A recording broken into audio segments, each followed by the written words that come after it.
I mean, again, he doesn't know who Gabriel is, right? Because he didn't come from an Abrahamic faith. The people of Mecca were pagan. Quran is mentioned, if this book was from other than God, they would have found in it many contradictions. If a book is without contradictions, that has no bearing on whether it comes from God or not. I've had phone books that are inerrant, but I certainly don't think God gave them. That we believe without understanding.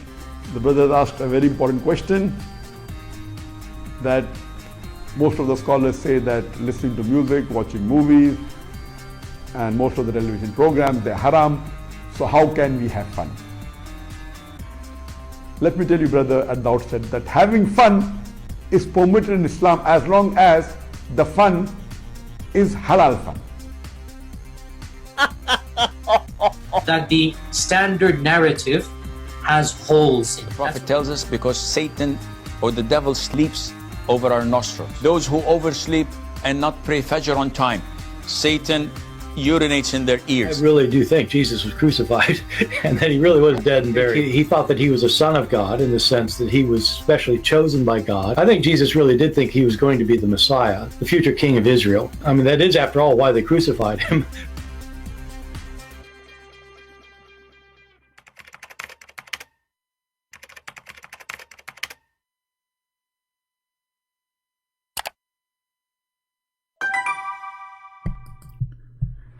Hello everyone, and peace of Christ to all of you. Please invite your friends and let us have some good time together. As you see, today we are going to celebrate the marriage of Prophet Muhammad to Allah. 2 days ago we asked a Muhammadan who is supposedly very knowledgeable, and he can tell about Islam. Maybe he's a big sheikh. When Allah he will take a wife, he will take who? He said he will marry from Prophet Muhammad. Now, you know what? I have no doubt that this will be a fancy wedding day. When we see Allah getting married from Prophet Muhammad and they are going to the bedroom to make babies. I'm not sure how Muhammad is going to deliver his babies, where from, but you can figure it out yourself. Today we will open our Skype again and we will see if some Muhammadan can fix the damage is done by other Muhammadans. And you notice that when Muslims they are like hit with tsunami, they go to the mute mode. And what is next? Oh, not this idiot, the other idiot. Here we go. Allah will take a partner. She is a female wife. Who is us?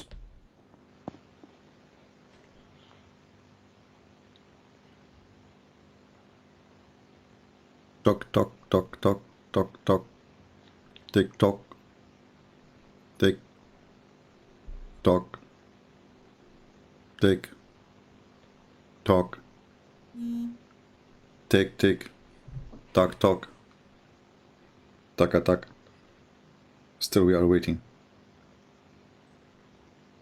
Do you Muslim believe in the Trinity? No. Okay. Do Allah have a cousin? She's a female, she's pretty. Okay. So Allah will now take a wife and he will take us from us. He will take her from us.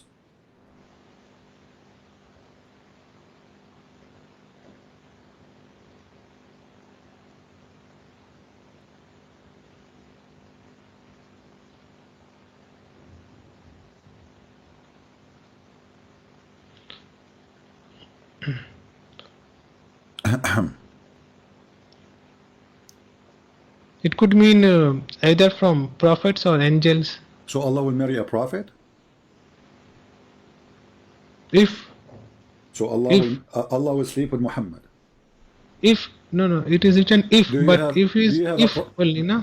Who care about if? If actually make it more horrible, because now if it's mean possible. So Allah is putting the condition. If I want to take her, I will take her from this between two bracket, correct? Okay, so now what is between two bracket? You said to me, a prophet. Your Allah will, prophet or angel. Your Allah will take a wife. Her name is Muhammad. No, why Muhammad? How can he be a wife? Well, it says there, he's talking a wife, past time. The word lahu in Arabic mean women in the Arabic language, lahu, fun. The Quran is insulting women, saying they are fun. I want to take a lahu, I will take a woman from us. So you are saying to me the angels are females? They don't have any gender. No. Oh, okay, what do you mean you don't have gender? Who said that they don't have gender in Islam? Is Jibreel he or she?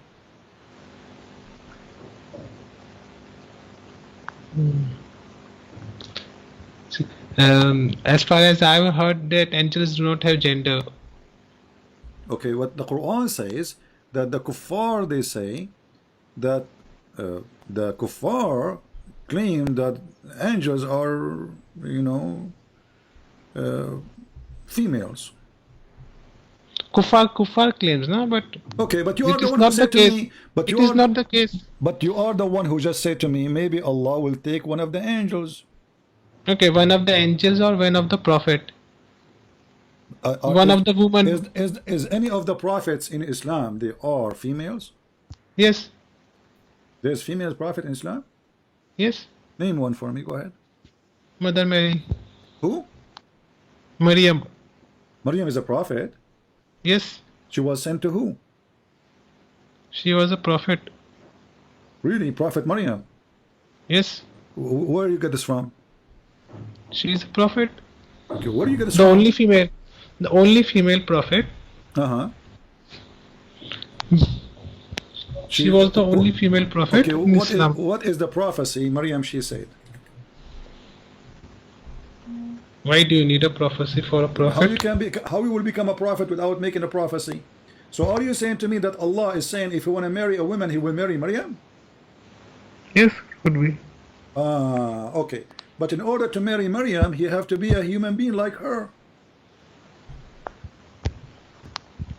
But the verse says if, and if is not. Doesn't matter, but he is giving you the possibility. Is I saying now, if I want to marry, I will marry, let's say, a woman with dark skin. That's mean I made the condition. That's the only woman I will marry from.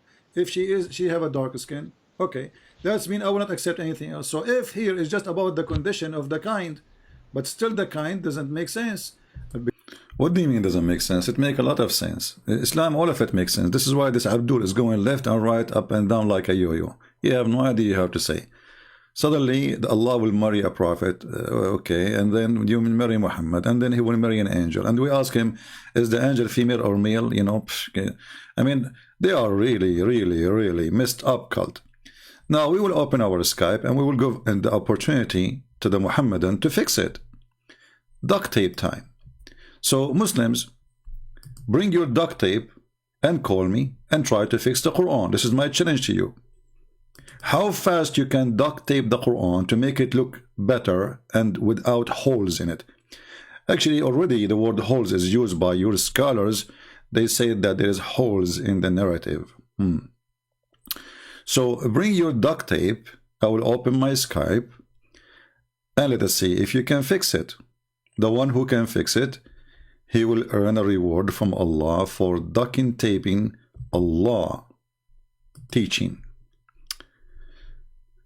All right, my Skype is open. Any Abdul from the Muhammadan cult would like to call us to duct tape the Quran, to duct tape Islam is more than welcome. But as you see, very stupid cult, they have no idea what they are worshipping. And then we have another guy, he called me, I don't know which minute in that video, and this guy, he is all over the place. You know, he have no ideas what Islam is about. And every Muslim, he give you his own idea of Islam. Any Muhammadan would like to call us? I know now it's a Christmas time, people are busy, maybe doing shopping, preparing, you know, to invite family, etc. So I'm not going to keep you really long, maybe only 8 hours, you know. Short video. You know, short video of a Christian prince usually is like, I don't know. Allah knows best. Any Muhammadan? Who is going to duct tape the Quran today? Who want to fix it? And you know, I'm not going to ask you a question. You tell me what is the best of the Quran, and from there we go. You know, The funny thing you will see in the comments, some Muslim, they say, Christian Prince, he is picking up his cherries. That means you have cherries. Okay, that's a good one. You know even what that means when you say pick up his cherries? Very smart. So, you are ready for 8 hours? Oh, okay. Okay, I will make it shorter than 9 hours. Do we have any Muhammad that would like to call us? You know? Mayday, mayday, mayday. Duct tape is needed. The Quran is really messed up. Name for me one thing in this stupid book. It's not extremely stupid. Not only stupid. And we ask the Muslims, who is Allah? They say, see, Allah is one. Like, who cares if he's one or two or three? Abdul, is that even a definition? Allah is one. Like, who cares? I have 10 fingers. Each one of them is not like the other one. Does that mean one of my fingers is your God? So what does that mean? You know, like, he give you a finger up, like Allah is one. You know, finger. Like, why you use this finger? Why you don't use the middle finger? Isn't Muhammad? He says, I am like the middle finger. Allah is one. Okay, is that a definition for God? Who is this God, Allah? Who cares if he's one? Shaitan is one too.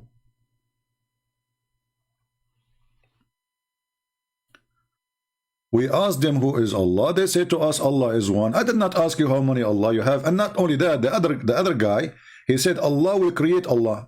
Anyone remember which moment in the video so we can play it? Allah will create Allah. We say to him, Allah will marry Allah. What a messed up cult. Allah create Allah. So Allah, you know, brother, decide to create Allah. And then he starts saying the effort to me at the end when they got busted. All right. Do we have any, Abdul, want to explain to us how Allah make Allah?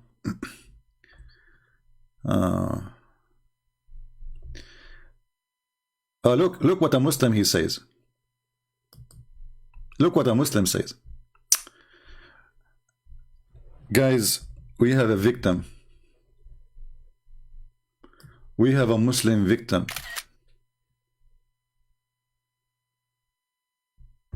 Let us see. Not the one in the picture, this guy. Mr. Wake Up Ummah, he is saying, what a coward are you, CP, forcing us to subscribe just to speak to you, desperate, self-righteous child. You know, so Abdul, did I force you and you are a believer of Allah to bow down? Look at this. I have a new worshipper. I am Allah, worship me, and I am one. There's no two like me. And I just force you to subscribe to me, and now you are under my command. Okay, I advise you, I order you to do mut'ah. I order you now to stop doing mut'ah. You know what? I changed my mind. I order you to do mut'ah again. And you know what?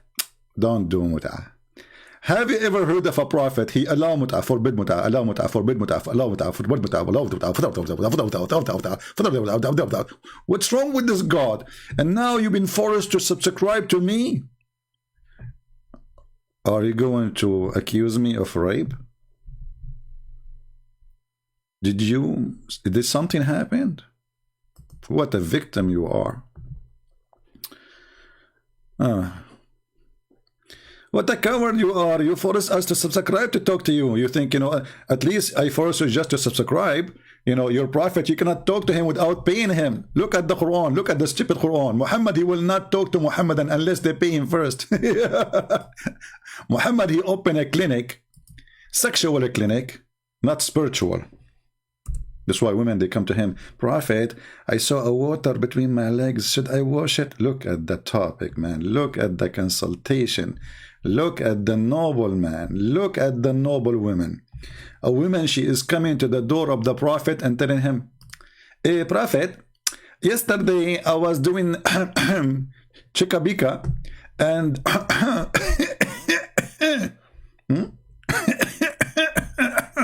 I don't know how many times I need to cough to explain to you, because this need a lot of coughing, you know, with all the details. So, okay, I mean, this is a lot. Yes, because a lot happened in that night. A lot of things happened in that night. So the Prophet of Allah, he don't force you to subscribe, he forced you to pay in order to ask him a question about what is between your legs. Imagine you are married and your wife, she go to the Prophet. Say, Prophet, yesterday I saw one of my honeys in the bed, like I was thinking about him, and we were doing things like shika bika mika mika, you know, Pepsi Cola, Tapola, you know, 7-Up, you know, all the tricks, all the tricks. And the Prophet said, I was it. Look at the question. Look, I mean, this is deep. This woman, she don't know what to do now. She have a liquid there. Wash it, not to wash it. Wash it, not to wash it. Wash it, not to wash it. Wash it, not to wash it. I mean, if you want to understand the idea, put the idea, write it on paper, and put it behind your windshield in the front of your car, and turn the windshield out. Like, wash it, not to wash it. Like, let me make it more understood for you, because most of you are not as smart like us Arab. You know, we are the best mason for all mankind, brother. We are the best in everything. Okay, wash it, not to wash it. Wash it, not to wash it. Wash it, not to wash it. Wash it, not to wash it. Wash it, not to wash it. And then suddenly in the middle of this wash it, not to wash it, bingo, she got an idea. Let me go to the Prophet Muhammad. He is so expert with vagina. This is a prophet of God. This is a religion. Wash it, not to wash it. And what is the wash it? We're talking about what? Washing what exactly? A vagina. Are you there, Mr. Ummah? Are you washing it now or not washing it? You see those Muhammadan, they read those things for centuries, but they know, nobody notice how stupid is this. And not only this, you will see in the hadith a very, very, very, very, very stupid thing. I mean, things getting weird. The wife of Muhammad, she said to Muhammad, like, what the heck? Women get discharged? Salama, this is the wife of Muhammad, one of his, you know, smiled, like, he. And she said, does a woman get discharged? Wake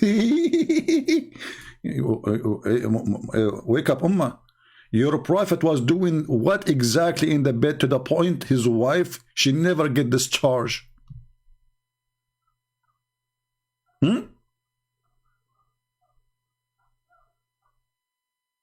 This is the prophet who Allah sent him a dish of shish kebab and he get the power of 40 men and boom boom. It turned to be that he cannot even make his wife come. So what he was doing exactly?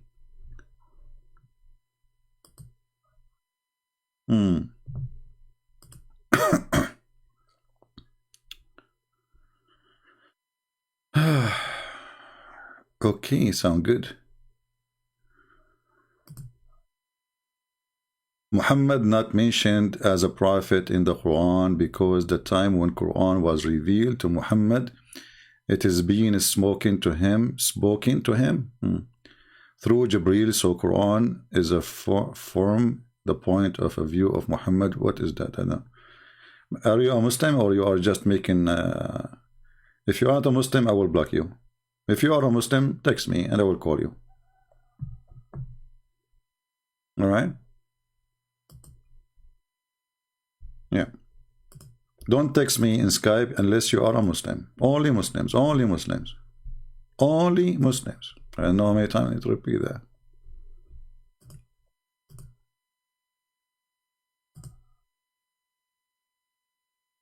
Oh, okay. So he's a Muslim. He says, we know that the Prophet Muhammad was a prophet because the Torah and the Bible mention it. Okay, let's call this guy.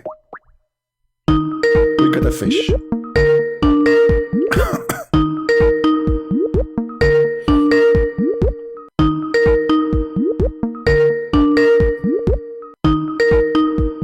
fish.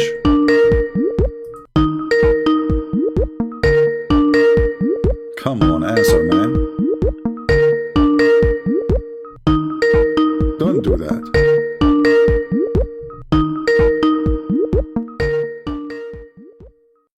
I mean, look how powerful the Abdul. They want to text me, but they will not answer my call. I'm going to mute the ring so it doesn't bother you. Yeah, he did not. Abdul is not available. Can you believe it? Look, look. It says Abdul is unavailable. His name is Abdul and he is not available. Give me 15 minutes. We know, look at this. Look how deep, brother. We know Muhammad is a prophet because the Bible and the Torah have mentioned it.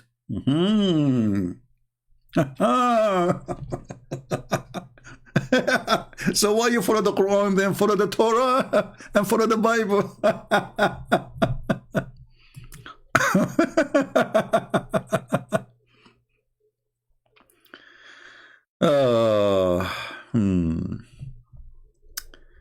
Let us see. Any Abdul? Anyone?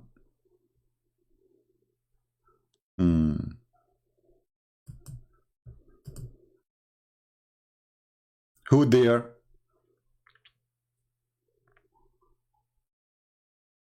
Is my voice coming good?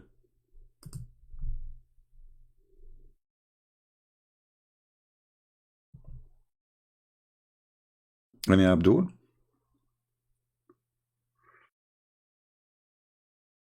If Muhammad mentioned in the Bible, then you Muslims should follow the Bible, and there's no need for the Quran, and that will not make Muhammad a prophet no more. Because that's it. This is the Bible, and the Bible is then it's accurate. So who need the Quran? The book of Muta? Anyone?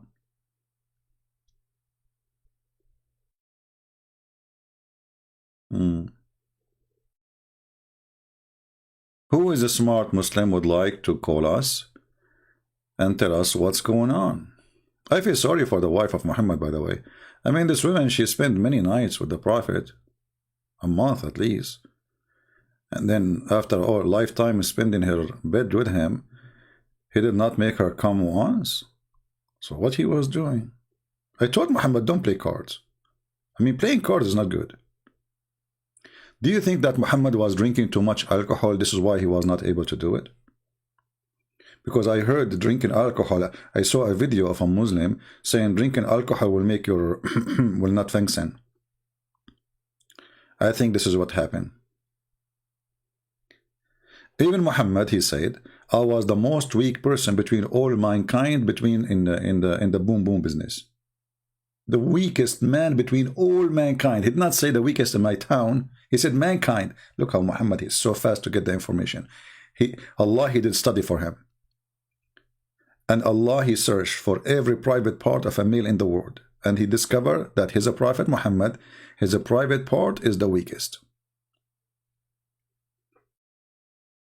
Okay. And then, we find that Muhammad, Allah, he needed to fix him.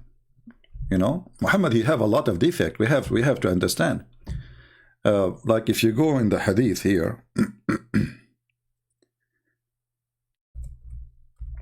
you will see Allah. If you remember, there's a guy, his name is Jihad.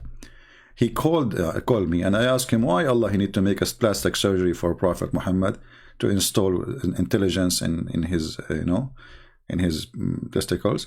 He says because he is he's low in IQ. Like, what the heck? The Prophet is low in the IQ?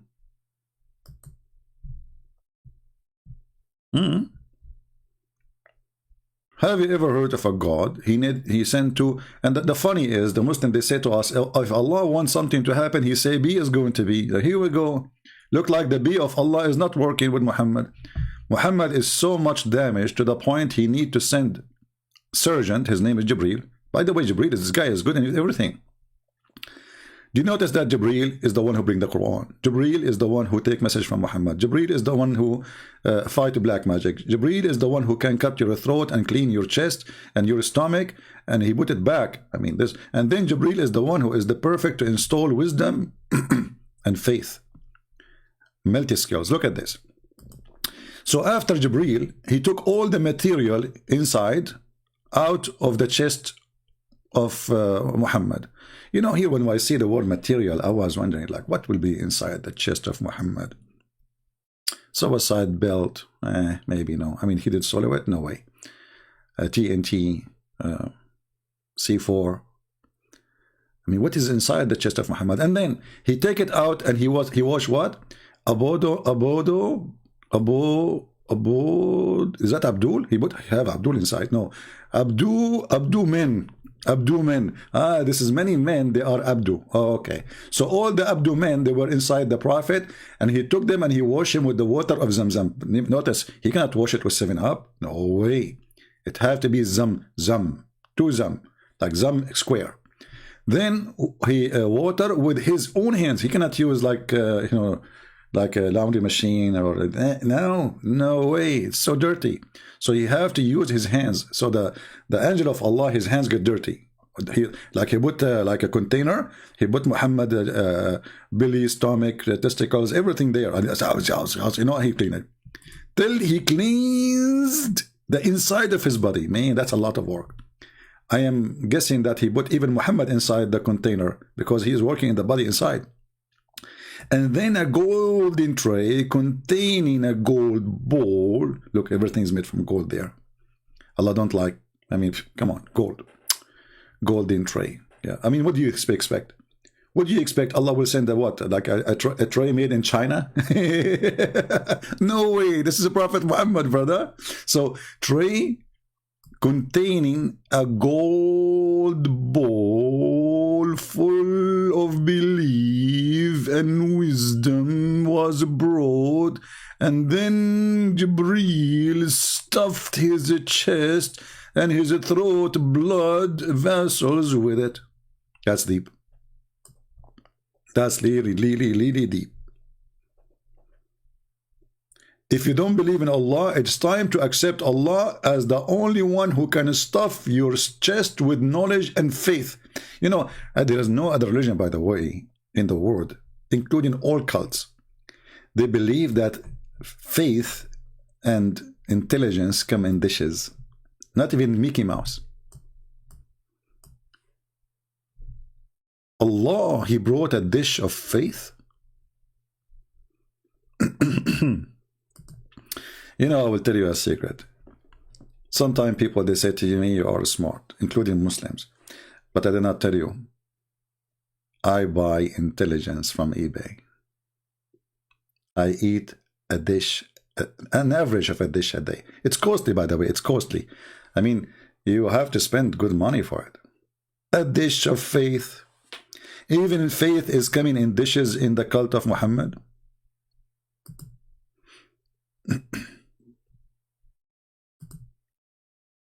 Can you Muhammadan? What kind of God? Okay, Muhammad is stupid, we got the point. So Allah and Muhammad faith is 0. Okay, Allah will increase his faith. Is that how you do increase faith and you are God?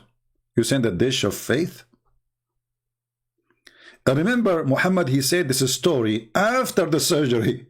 So now after he became smarter, way smarter. So Muhammad before the surgery was so dumb. And Muhammad after the surgery is still so dumb.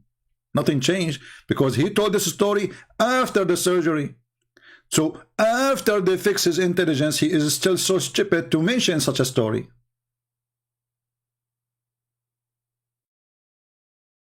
This is Muhammad after the surgery. Somebody's asking in the chat, hey guys, I'm curious, where are you from? Look at the smart question. I mean, we have almost 1,000 people, and now he is asking, where are you from? So now every one of you is going to tell him where I'm from. That's deep. That's a question will make me dizzy. Oh.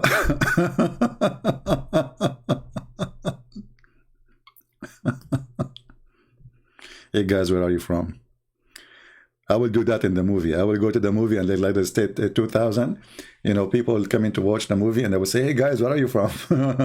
This remind me of my cousin. He went to the movie, but he did not watch it. He came out. We said to him, you know, Abdul, my cousin, what happened in the movie? He said, oh, by the time I finished saying assalamu alaikum and shaking hands, the movie was over. Okay. Yeah. Do we have any Abdul? Do we have any Abdul?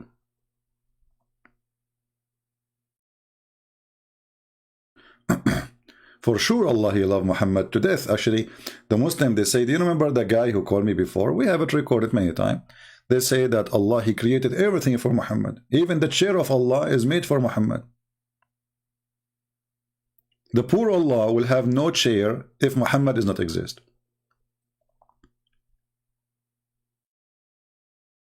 Any Abdul?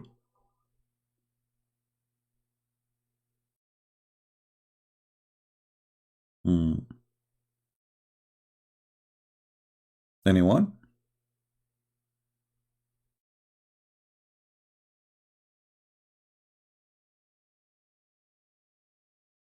Any Muslim?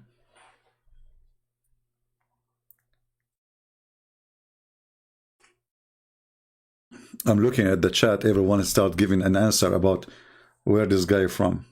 Yeah, smart people. Who is a Muslim would like to call us? I believe Allah Himself will convert to Christianity if He debate Christian prince. No, my friend, Allah does not exist to convert or not to convert. Allah is just a fiction. This is a God exists before Islam, and Muhammad, he just hijacked everything.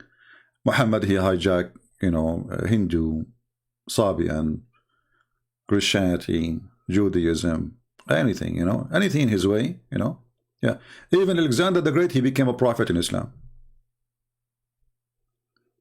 Even Alexander the Great, he have a section in the Quran. You know, who is the one who gave Alexander the Great wisdom? Allah.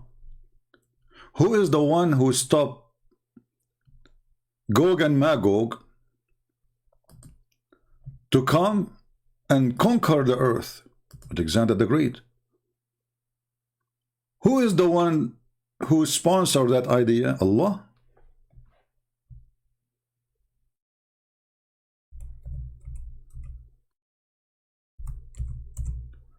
And for sure, Alexander the Great is the one who find where the sun set and where the sun rise.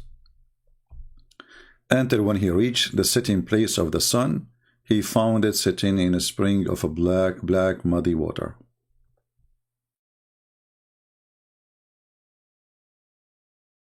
Any Abdul? And by the way, the racist Muhammad, he taught his people that the people of Gog and Magog, which they are not a human, they are kind of evil, supposedly, or even the one who believe that they are a human. He taught them that they are Asian, in case you do not know, and they claim that the Turk is one of the tribe of Gog and Magog.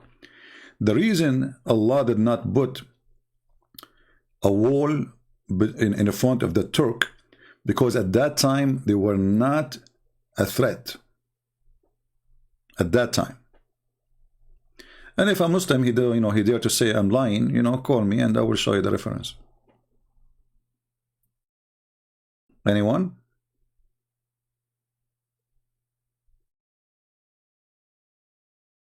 Any Abdul?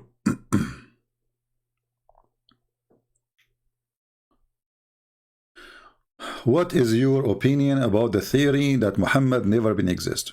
My friend, those are there is people, they say too that Jesus doesn't exist too. So that's not my specialty, because for me here, I debate with people who believe he exists. So if I want to say to somebody, your prophet was not exist, and he believe he is exist, so what I did, you know, there's a way to prove it. The guy is dead. There's a way to open his grave? No. So This is not really not a way to win an argument. He exists, he does not exist. That will not make any difference. There is more than 1 billion human beings believe in such a stupid religion. This is what exists. What is beyond that is not my business. Anyone? Some Abdul want to call me. Well, my Skype is open and nobody is calling.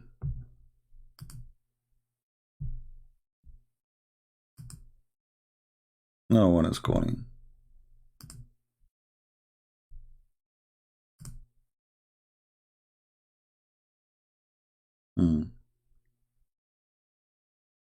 Text me, please, and I will call you. Just text me. If you are a Muslim, for sure. Those who text me saying thank you for your work, etc., they are disturbing my work. They are not really helping me. I block them.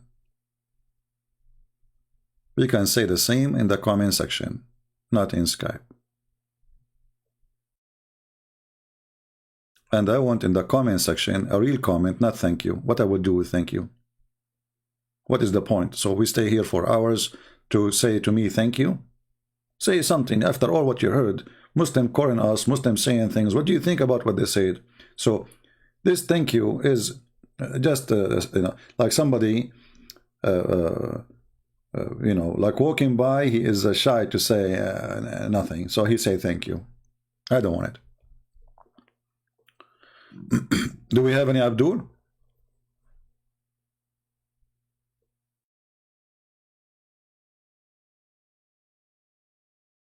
Any Muhammadan?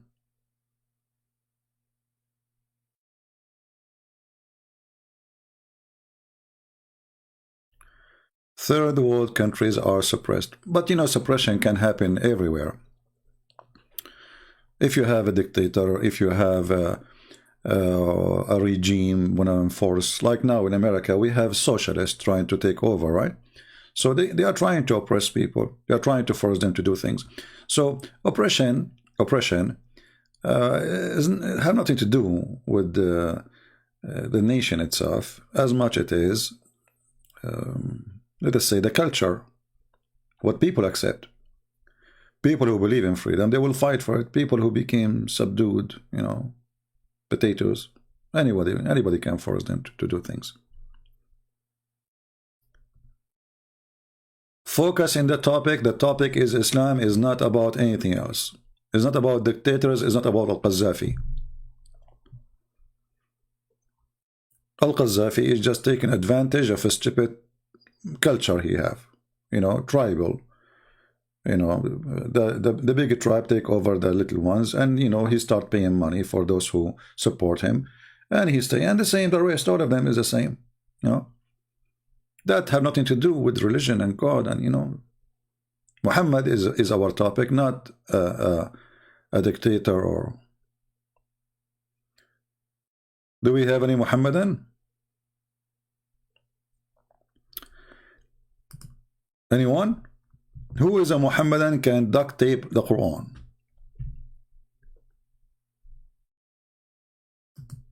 Who is a Muhammadan can fix the Quran? Okay, who is a Muhammadan can prove that the Quran do not need fixing?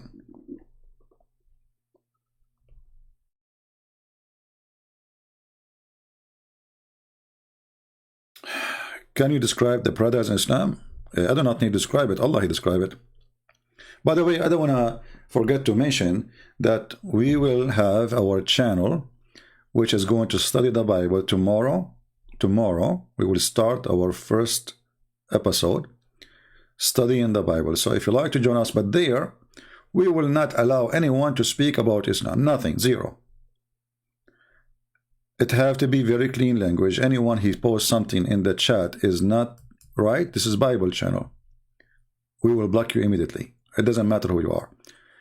There's no debate, because debating will bring me to, if a Muslim call me to debate, then I will mention muta, and I will mention etc., and then I will mention etc., and then we'll find we, instead of having a Bible study, we end having again a filthy study. You want to debate me? Here we go. I'm here. I stay many hours. Call me. There, no debate.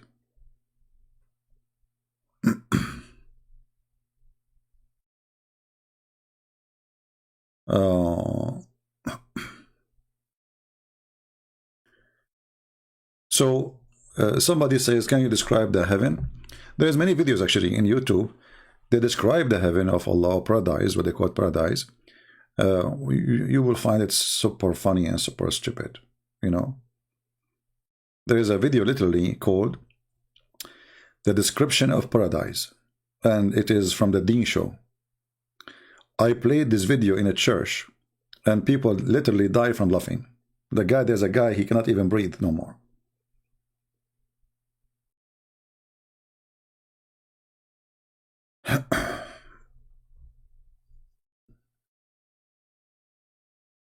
My friend, Muslims, you see, I don't blame Muslims if they support their cult with lies. Because if the cult is a lie and full of, look what we're talking about duct tape, right?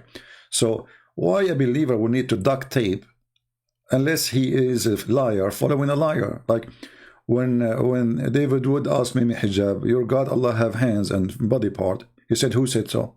Duct tape. There's millions of videos on YouTube from Muslim sheikhs saying Allah have hands, including Zakir, Naik, and all of them. Allah have hands, Allah have eyes, Allah have foot, Allah have shin, and then the answer, who said so? Very simple, right?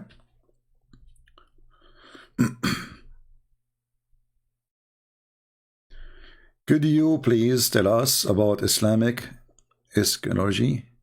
My friend, I need a year to read even this word. I'm an Arab, and uneducated, like Prophet Muhammad, peace be upon him, and now you are asking me to read this word. Hold on. Hold on. It's coming. Ischatology. What the heck is that? All right, I got you. So anyway, what we do here always, my friend, is comparing without making it about comparing, right? Because anyone who had little idea of Christianity, he knew how a huge difference between the cult of Muhammad and the teaching of Christ. You do not need to be a genius. So while in Christianity God is love, the God of Islam is kill them wherever you find them. Allah will heal the chest of the believers because they want to seek revenge. But revenge from what? They are the one attacking. So yeah. And then when we talk about heaven, and before the heaven, the judgment day will come, right? Then you will find the judgment day in Islam is very funny and very weird. You know, I mean, the ideas, Muslims themselves are confused. They don't know anything about judgment day. Muhammad, he keeps saying things contradicting himself. As an example, if I now ask Muslims, what is the first thing will happen in judgment day? Who's a Muslim can help us?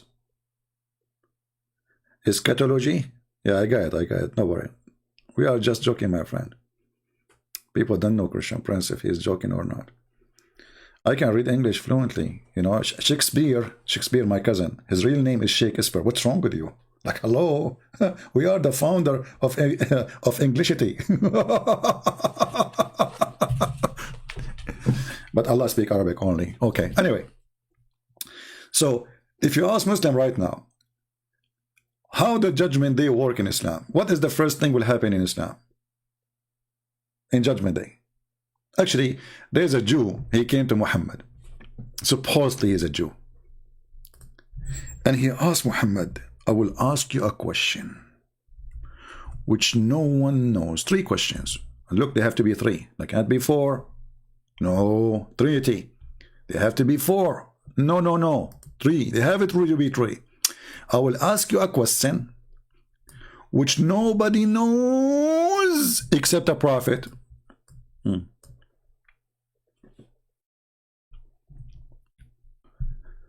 This is Al-Bukhari, so they cannot say it's weak. So the guy, he said to him, Abdullah ibn Salam, he says, I am going to ask you about 3 things which only a prophet can answer. Look at the quiz. Man, there's a quiz of a prophethood now. What is the first sign of the hour? Okay, that's a good one. What is the first food which people in paradise will eat? Like, what the heck? What food? First food? What does a child attract similarity to his father or his mother? Which means why he look like female or male or even look? The Prophet reply, Jibreel has just now informed me that of that. Oh, Salam, he says Jibreel, the enemy of the Jews. Jibreel is the enemy of the Jews, Muslims. Jibreel is the enemy of the Jews. Why? Jibreel is the enemy of the... Look, Jibreel, the enemy of the Jews? That's deep. That's alone in the story. Jibreel, the enemy of the Jews among the angels? The Prophet says, as for the first sign of the hour, okay, it will be a fire that will collect the people from the east to the west. So guys, what is the first sign? What is the first sign? A fire will collect people from the east to the west. Okay. What about north and south? No. Go to the hadith.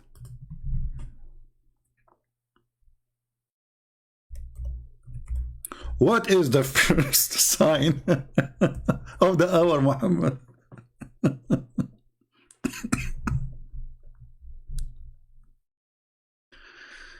Let us see.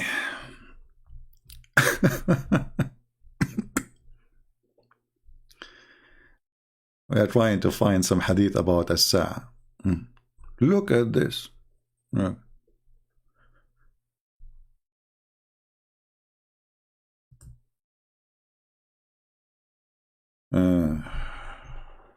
Remember, this is the first sign of the hour.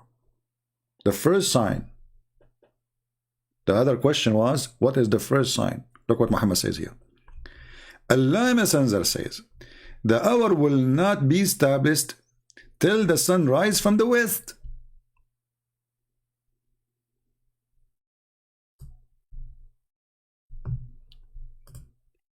So which one is the first sign of the hour? Muslims.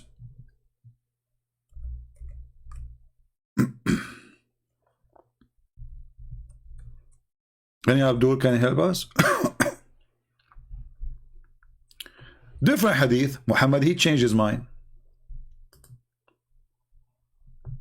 As usual.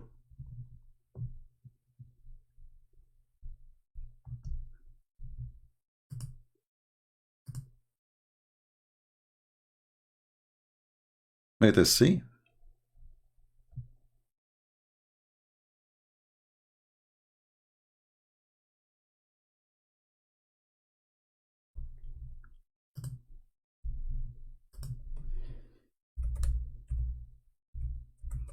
Until now, notice nobody wanna call to help Allah.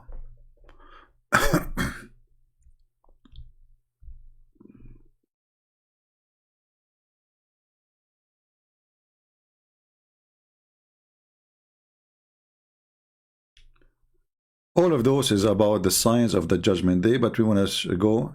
I think there's a Muslim trying to call. Let us see. Let's take a Muslim.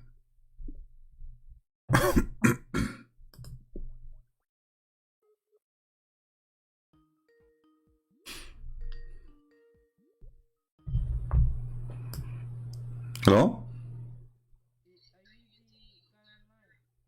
What? You are what? Hello? Hello? Are you there? Are you there? Hello. Yes? Can you hear me? Yes, I hear you. You are live on air. Maybe this guy, he don't hear me. I don't know. Do you hear me? Yeah, but why did you make it so difficult to find? I make it so difficult to find me? I don't know. If you follow GPS, you will be able to find me so easy. Oh boy. YouTube, and I saw your live, and Your voice is cutting, my friend. I cannot understand anything.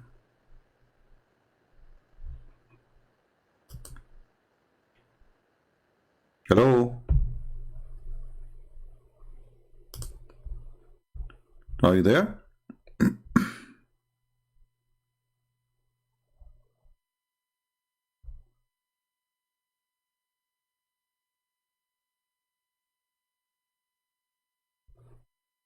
Okay. hello. How old are you? Are you old enough to talk to me, or you are just too young? Okay, well, this internet is horrible. I cannot really keep a conversation. And he sounds like a kid anyway, I don't know.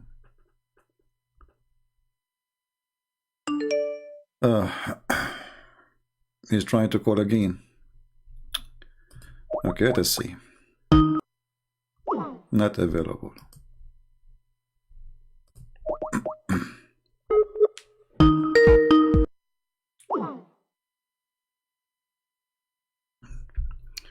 All right, well, I'm trying to give a chance to everybody, but as you see, one of the false promises of Muhammad about the judgment day, that the Gog and Magog and the false the Dajjal, and those both of them, they will exist in his time.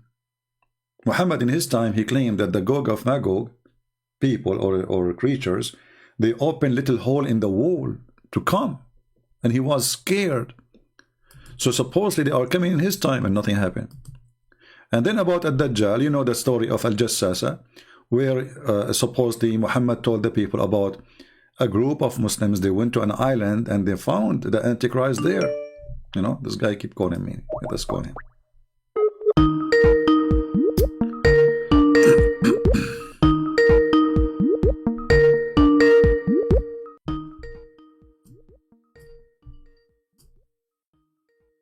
I'm muting the speaker so it doesn't bother you.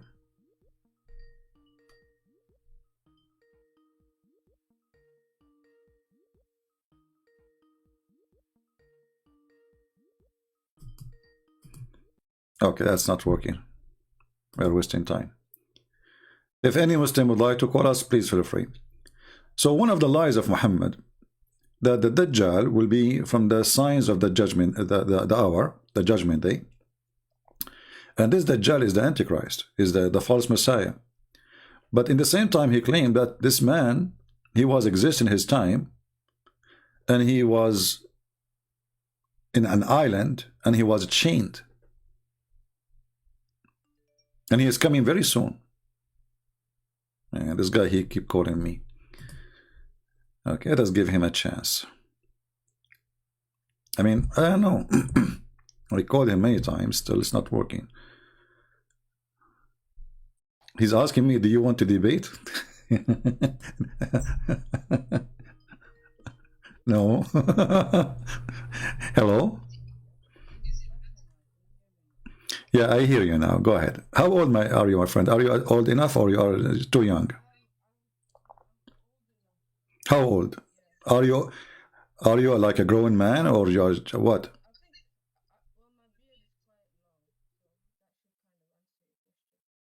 No, I don't know. I don't want to talk to kids. Are you?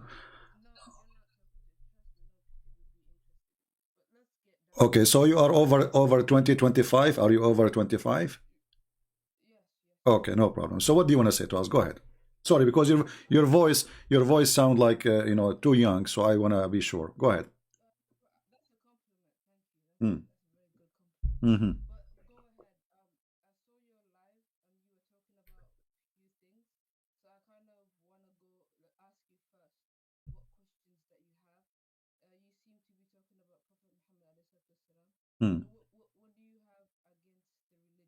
Well, I don't know. You just said to me, you just said to me he's a prophet. Okay, when somebody is a prophet, he have to have a prophecy. Okay, I have the Quran in front of me. Show me the prophecies of your prophet.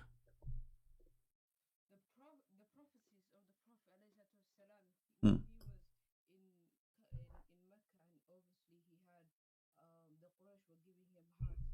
Hmm. For his ummah, even though it was his downfall. So My friend, sorry, there was an error in the audio, so people did not hear in the beginning what you said. Guys, I apologize. There was an audio problem. Can you repeat from the beginning? You said to me, whatever you said to me. You said to me, I saw your life. Yeah, okay.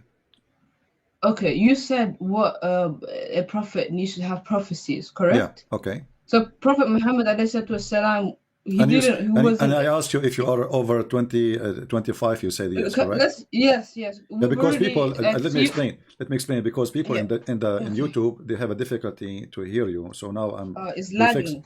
Yeah, now it's working. No, now it's working. Yeah, it's okay. But they were complaining they could not hear. So yeah, we talked about a prophet needs to be able to have prophecies, correct? Okay. In order to be actually, the Quran encourages you before you follow to actually think and question people.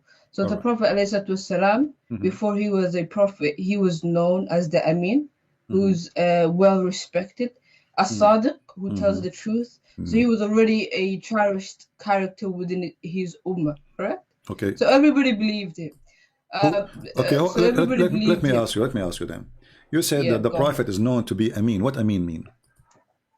Amin means someone who is worthy of trust. Someone who is you can trust with your properties. Someone who won't backstab you. All right.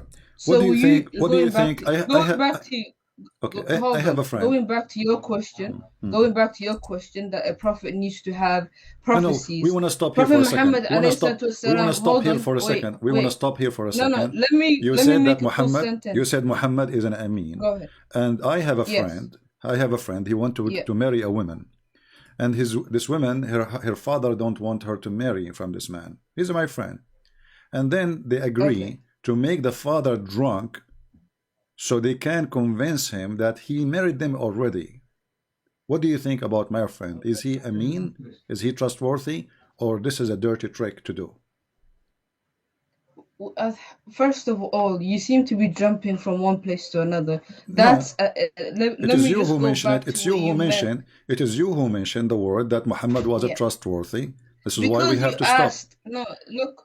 Let's just be professional, because you asked. We are professional. You are talking to the most professional. I'm asking you, is that a trustworthy? You are the one who mentioned the word trustworthy, so we have to stop with it for a minute. Was Muhammad trustworthy? Make someone drunk.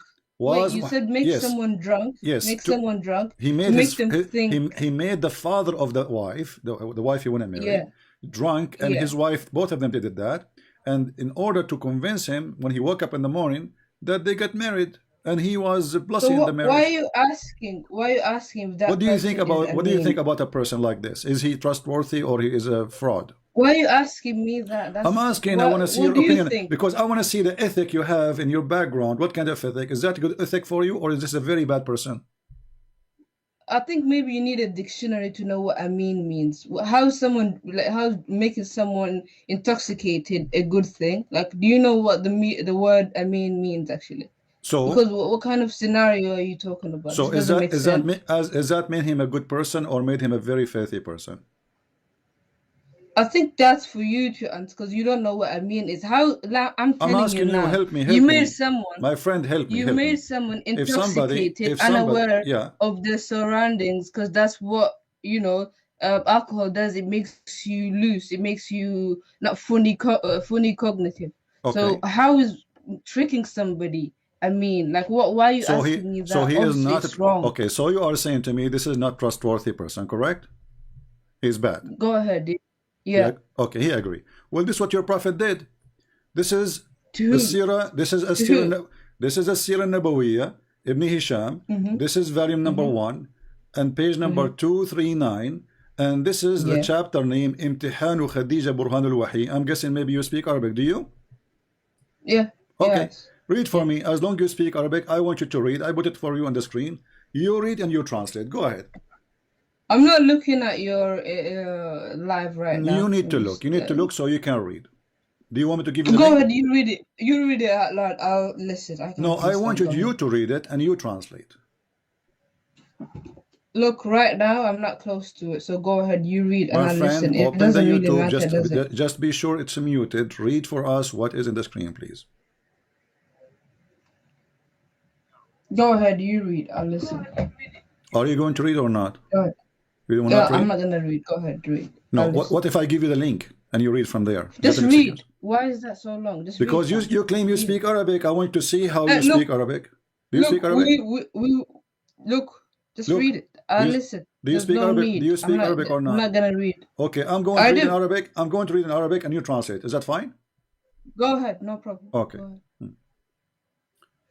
ahead. Sorry, this is not the hadith I want to mention. By mistake, I opened this one. Okay, hold on. Okay. Okay, give me a second.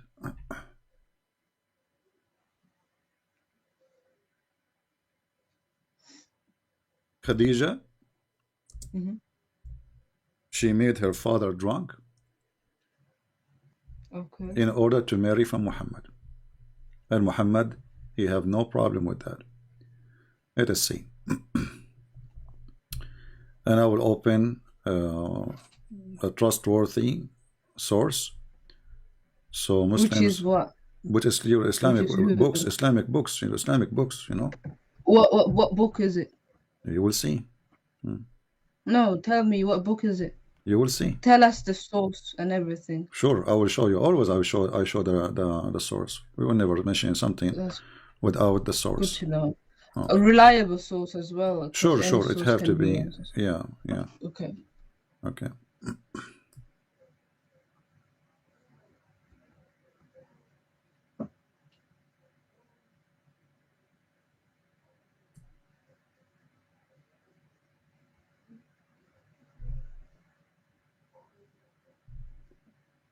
All right, here we go. This is the book of Musnad Ahmed, Musnad al-Imam Ahmed, volume number 1, page number 312, which means 312. It says here, hadith number 2846. We've been taught by, I will read in Arabic, حدثنا أبو كامل, حدثنا from Hamad, that أن رسول الله صلى الله عليه وسلم ذكر خديجة وكان أبوها يرغب أن يزوجه فصنعت, which means he don't want to marry, فصنعت طعاما وشرابا فدعت أباها وزمرا من قريش فطعموا وشربوا حتى ثملوا فقالت خديجة لأبيها إن محمد ابن عبد الله يخطبني فزوجني إياه فخلعته وألبسته حلة وكذلك كانوا يفعلون بالآباء فلما سري عنه سكره نظر فإذا هو مخلق وعليه حلة فقال ما شأني ما هذا قالت زوجتني محمد. So translate, go ahead. No, I understand it's what you exactly said. But tell me who. No, who translate, wrote this again? translate. Because we don't translate. People want to hear it, my friend, from you. Translate. What happened? All right. So, according to this source that you have, they seem to be very biased, and obviously they have a standard. The way they're narrating it is not that of a person who's actually narrating the story. What the way they narrate? They're being biased. It's a narrating, normal. Now suddenly the way. Look, what the this way? is- I'm asking you. Look. Can you translate? Can you translate what I just read for you? You said to me, we agree that I will read in Arabic and you will translate. Do you know Arabic or not? Yes, I know. So I know translate. for Go sure. ahead, my friend. But Go ahead. it's Go not translate. my job. Look, Translate. look, No, not it's my your job because I want people to hear true translation.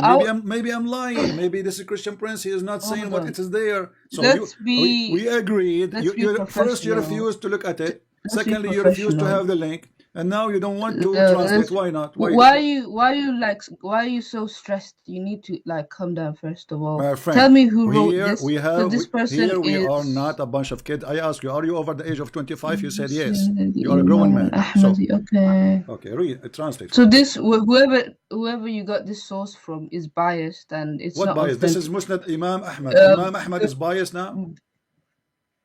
The way you're writing it's not correct, and Who are you to say not correct? You are the one who said to me, give me the source. It have to be a reliable source. Here we go. This is your Islamic website. It's not not reliable. This is Musnad al-Imam Ahmed. Al-Imam Ahmed is not reliable now? Yeah, it's not reliable. Oh, This so doesn't make he's any a Jew. sense. He's a Jew. No. Okay. It doesn't make sense because the way it's written is very biased, is incorrect. Okay. So let us translate because you are refusing. Therefore, it's not really. Are you going to translate source. or not? Translate and then give me the answer. These are your views. You can go ahead and translate. What my view? What view? I did not say any view. I did not say any view. I'm asking you your view. No, this is not valid. I'm asking you your view. Who are you to say it's valid or not? It's not valid. That's what I'm saying. Guys, now, if you have another point, he's refusing to translate. Hold on, let me translate to the people. Then you refuse, okay? Because you are ashamed of your prophet.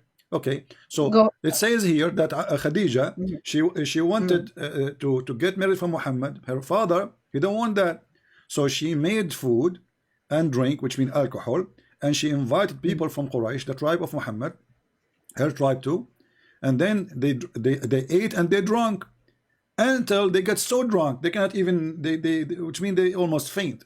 And then Khadija, she took off when he's drunk. She said to him, by the way, you made me you made me marry Muhammad.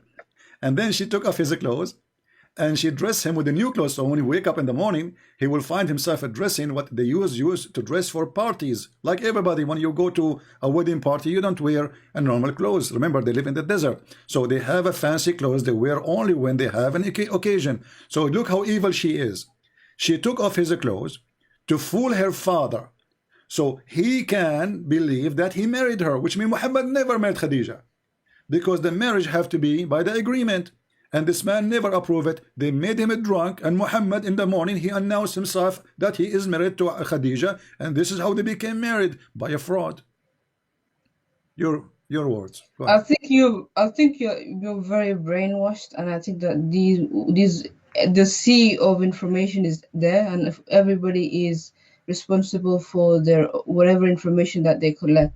Okay, so you believe when you say believe to me, what you want to believe. My friend, this is your belief. This is your belief. This is your belief. This is your religion. Imam Ahmed is not a Christian Imam. No, look, Imam it's wrong. What you're saying doesn't. You have no solid foundation. This is incorrect information. Anybody on the internet can write anything. How you know? You never heard this before. You never heard this before. You just now you're surprised, and now suddenly you are an expert who knows that this is not valid. It is. It's not. It's not correct. But you never heard this before. How you can be sure? I'm showing you. This is your Islamic website. Abdul, listen. This is your Islamic website. This is the book of Musnad Imam Ahmed. This is the hadith number. This is the volume number. This is the page number. Volume number 1, page number 312, and the hadith number is 2846. And the Imam is Musnad Imam Ahmed. So you are saying to me this is not valid? Who are you? Yeah, no, you're incorrectly saying it, and so it's what wrong. we discover, It doesn't even make sense. What we discover. Do you have any other kind of point? Because this is wrong. What you believing is okay. Let us talk about something else. Let us talk about something else then. If a man he go to the house of his son, and he flirt with the wife, is he a good? Is he a mean? Is he a good person? If it what? Explain yourself. If your father, with my respect, your father, I'm not trying to insult, okay? He come to your house, and he flirt with your wife when she was alone. Is that a good, trustworthy man? No, it's not. And here you go. Is that lawful in Islam? Is that lawful in Islam? Is that lawful in Islam? Is that lawful in Islam? Oh no, you're not allowed to go near someone else's wife. If a person he flirt with married women, is he going to go to heaven or to hell? He's going to be judged. He's going to be judged, so he's not a good person, right? Yeah. Okay. Well, this is exactly what your prophet did. He went to the house of his own son, Zayd, by adoption, and he flirt with the wife when the husband is not there. Okay, what's your And evidence? he told her, yeah. Praise be to Allah, the one who made my heart flip for you. You are the one Let's who said, see. Okay, yeah, here we go. Yeah.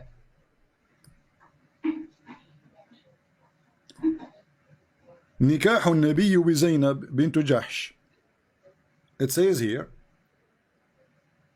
and we can show you from other sources too.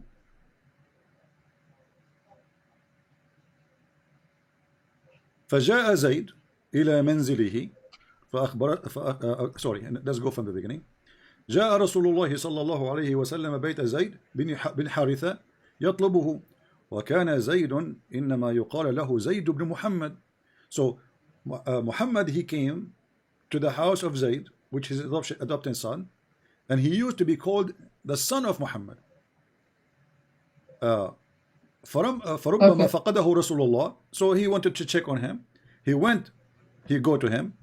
He said, where is Zayd? He went to the house of Zayd. So he went to his house. فجاء منزله يطلبه فلم يجده فتقوم إليه زينب فتقول له هنا يا رسول الله. So Muhammad, when he saw her, he said to her, سبحان الله العظيم سبحان الله مصرف القلوب. سبحان الله العظيم سبحان الله مصرف القلوب. Your prophet is flirting with the wife, saying to her, praise be to Allah, the one who made my heart flip for you. When Zayd he came back, he told his wife about what his father said. And then the man, he went to the house of Muhammad saying, please let me divorce her, because now they knew that there is something going on between the wife and the father. You know, this sounds like a bedtime story, because you keep making up all of these stories and there is no point of debating if somebody believes something that doesn't exist. Is that your book, or this is my book? You just said this is bedtime story. Yeah, because this sounds, what you're reading sounds like a bedtime story. You have no authentic narration. It's just you just highlighting things on the internet. This doesn't even make any sense.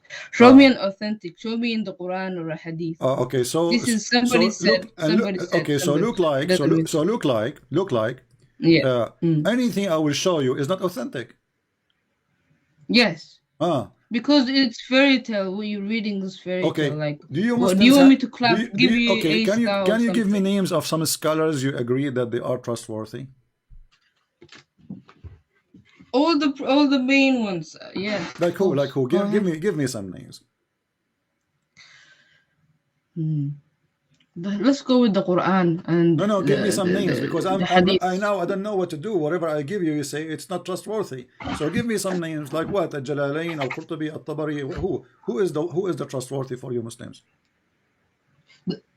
I want to know. I want to go down to your basics. Now tell me anything. Who is a trustworthy for you as a Muslim? Who is a trustworthy for you as a Muslim? Let's go with the Quran and the Hadith. Okay, hold on. So why you don't want to tell me the names of the trustworthy books for you?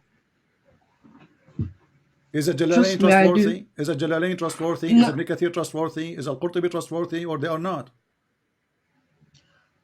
Why are you running away from the Quran? We are not. You go with the Quran. We are not. You are saying to me trustworthy. Go ahead. So no, are you a Quran only? Are you a Quran only? Are you a Quran only? I gave you space. Are you a Quran only? I gave you space. My friend, are you a Quran only? I gave you space. Are you a Quran so what you need? Do you believe only in the Quran, or you don't believe in the Hadith too? Oh, I believe in the Quran and the Hadith as well. Okay, so we are showing you the Hadith. So we are showing you the Hadith written about your Prophet. Okay. Now, it's incorrect. All of the stuff that you're reading. Who said who is incorrect? Who are you? Who are you? This is Tafsir al-Qurtubi, variant number 14, page number 190.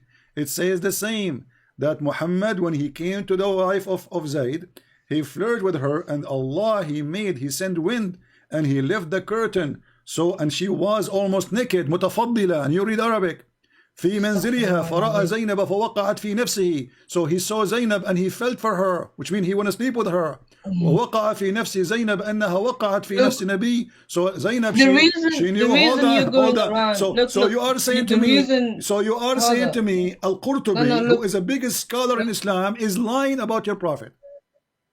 Look, you're running around not talking about the actual Quran, which you can't find any This mistake is the interpretation of the Quran. This is the interpretation of the Quran. This is the interpretation of the Quran. Yeah. Interpretation of the Quran. Okay, but they are telling the story behind the verse. Oh, and they explain that verse in their own terms. It doesn't make any sense. Is Al-Qurtubi, now you look, is Al-Qurtubi qualified? Is Give me an actual look. Is Go in the Quran. So is Al-Qurtubi qualified? Show me an actual. So why you Muslim, you call them scholars and you print their books and you teach it in universities, and now they are a bunch of dummy liars. So is Al-Qurtubi lying or telling the truth? Go on the Quran. There's no point debating, honestly. Go on the Quran. Yeah. And let's talk so now you don't want to read your books. Now you deny all your books. Anything I will show you, you don't accept. The stuff that you're showing doesn't make any sense. We don't need to go over. Does it make sense to who? It makes sense to all Muslims. This is Al-Qurtubi. Who are you? No, it doesn't. The stuff that you're saying is literally on the internet. You just highlight. We talked about this before.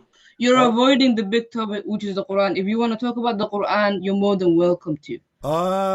Get me verses from the Quran. So don't lie to me. Don't lie and let's talk about the hadith. So don't lie and say that Muhammad was a trustworthy. These books. I stopped here. Remember, I stopped you're here. Bringing don't make any sense. Here because you said Muhammad is trustworthy, so you lied to us. He's not. Nobody's lying. What you're reading is incorrect. You can't false accuse I want somebody. You to fix it. Is it incorrect or it's a lie? Sorry, what? Is it incorrect or it's a lie? About what?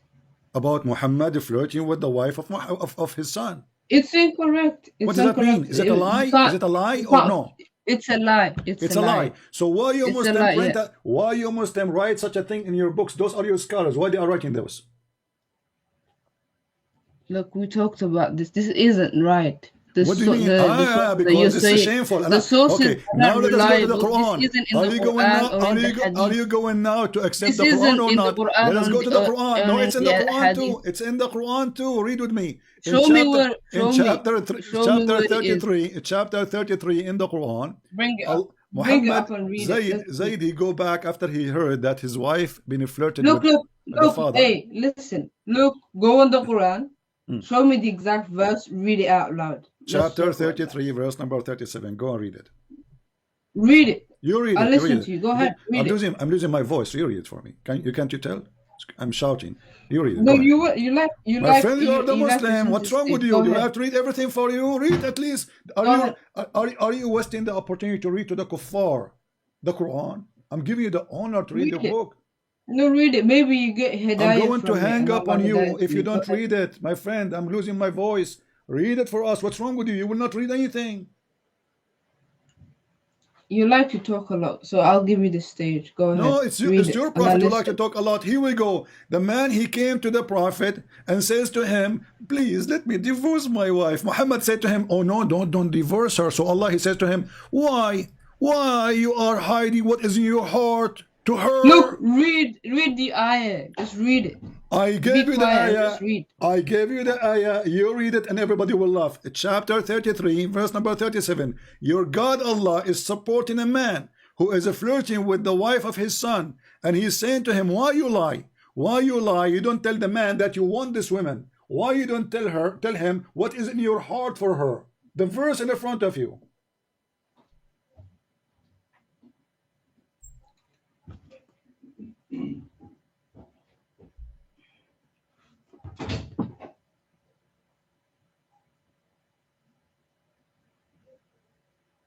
Did you rest your voice now?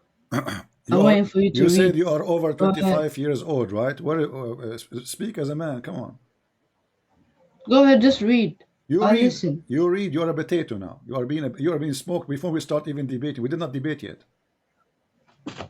There's no point debating. The first game you said, I don't accept those hadith. One after one. I don't accept those sources. One after one. And now we are showing you Quran, still you don't want to read it.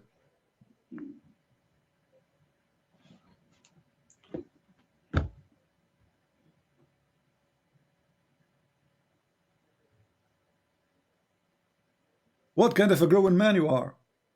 Ashamed of reading his own Quran. Hello. Yeah, prove to me that you are a grown man and read. What? Read.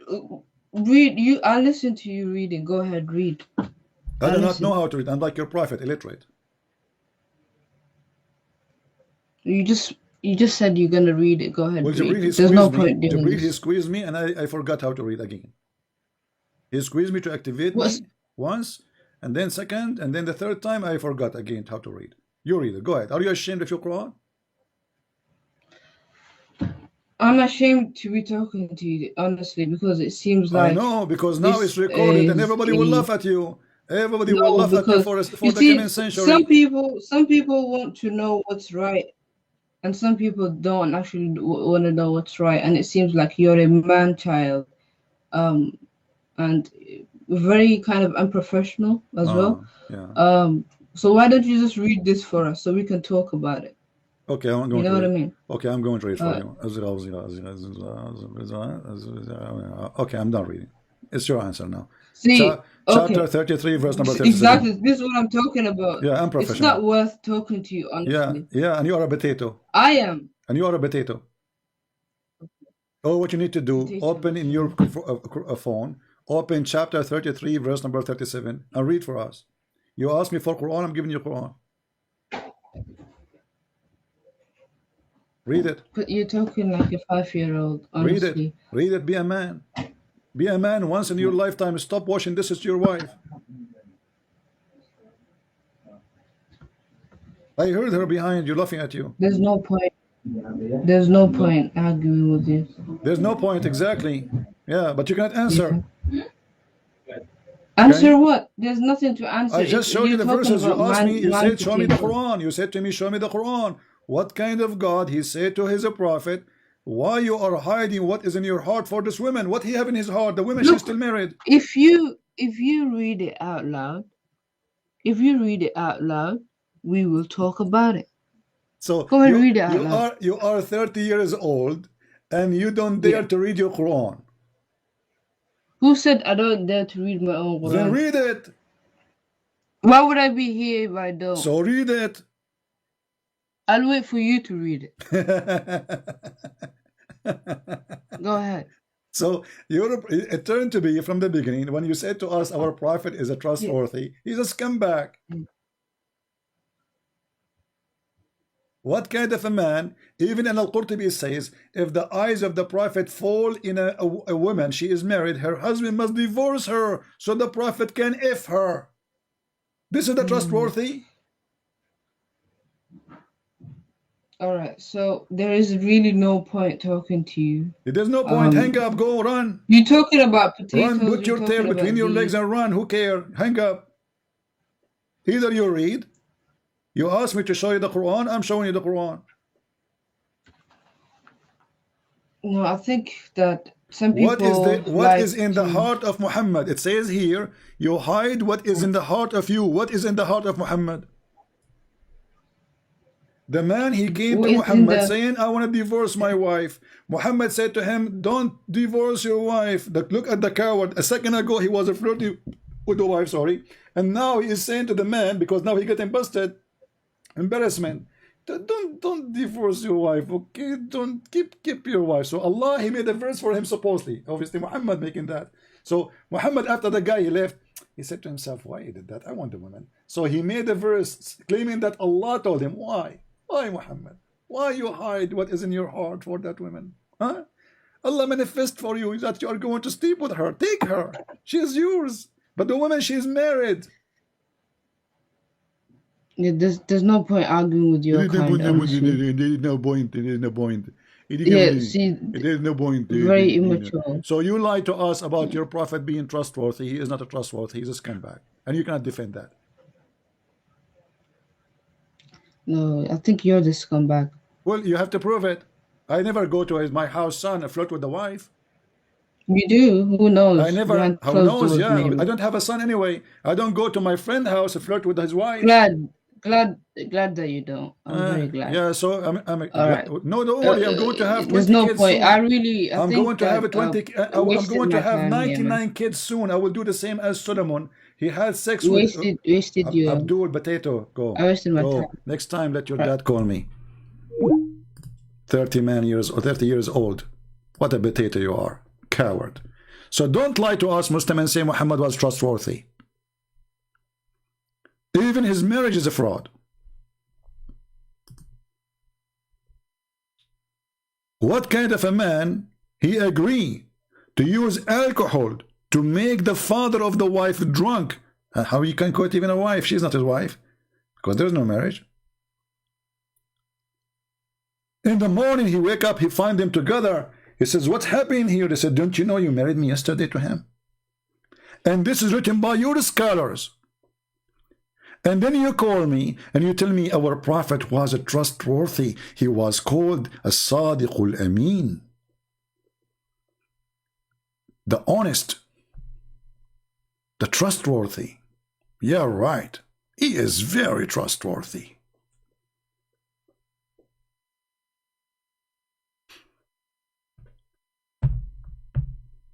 Any Abdul? Actually, he have a name of a female. I don't know. This is female or male. Maybe he's using a female account. I'm not sure. So what happened to this Muslim? He got shocked with the lies they told him about Muhammad, the amazing guy. And then he found that as a prophet, he cannot be trusted to enter his house. Can we even trust Muhammad to be with a child? When Muhammad, he go after Jabir, and he said to Jabir,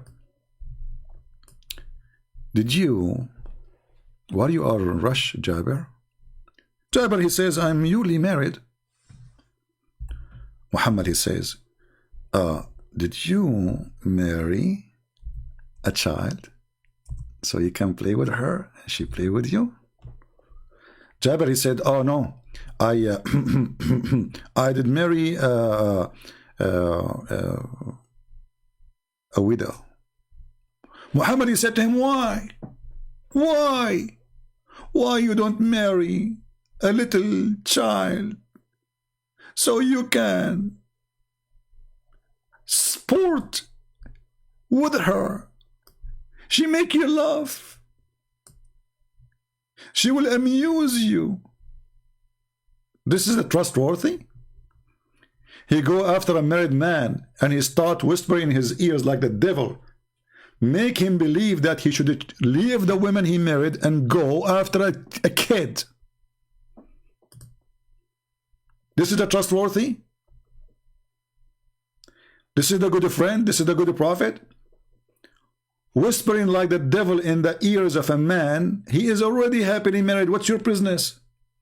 And what kind of a prophet of God, he wants you to go and marry a child? Look what the guy, he said to him. He said to him, I said, Abdullah, my father, died and left girls, which means little girls. And I dislike to marry a girl like them. A girl like what? Like them.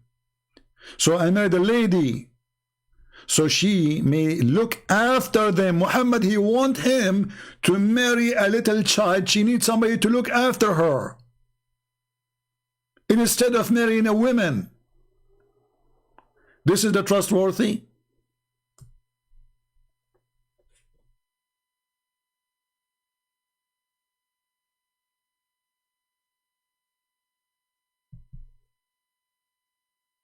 How are you doing, Mr. Mahdi? Why you don't call me Mahdi? We have Mahdi. He became a prophet suddenly. The world is ending soon. Well, you're a prophet. He said that long time ago and nothing happened.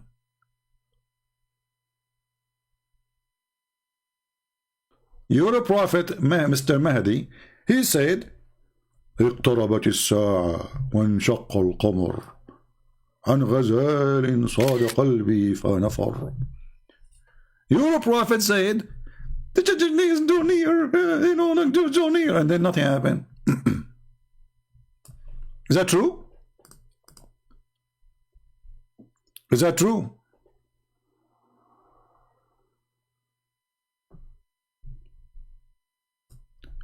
The judgment day started in the time of Muhammad according to Muhammad. If you go to the chapter of the moon, not the chapter of the sun or the scorpion or the crab, because it's a zoo, you will find the following verse. The judgment day literally started in the time of Muhammad, chapter 54, verse number 1. The moon has been cleft asunder. And look at the translation. They say the people of Mecca requested Prophet Muhammad to do them. What is this? This is the Quran? Unbelievable. And they requested, really they requested. So how come the Quran said Allah refrained from making miracles? The hour is nigh, and the moon is cleft asunder. And okay, this is 1400 years ago. So the judgment, they started already. Your prophet lied. Who's next? Remember, when you say something to me, anything you say, I will stop you to investigate. I am not David Wood. I am not the apostate prophet. You can say whatever in the, you throw it in the, like you are making beef, ground beef. You throw whatever between, and then it's going to come inside the beef and it go. Whatever you say in the front of me, I'm going to check it out.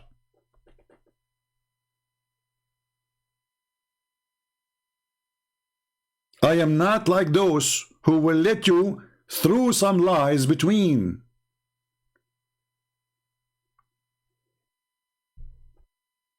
Any Muhammadan?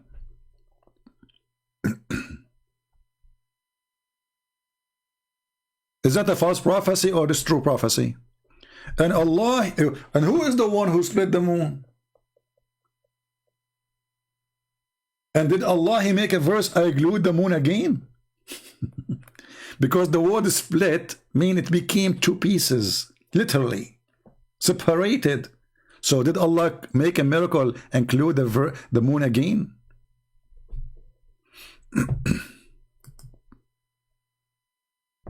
Any Muhammadan?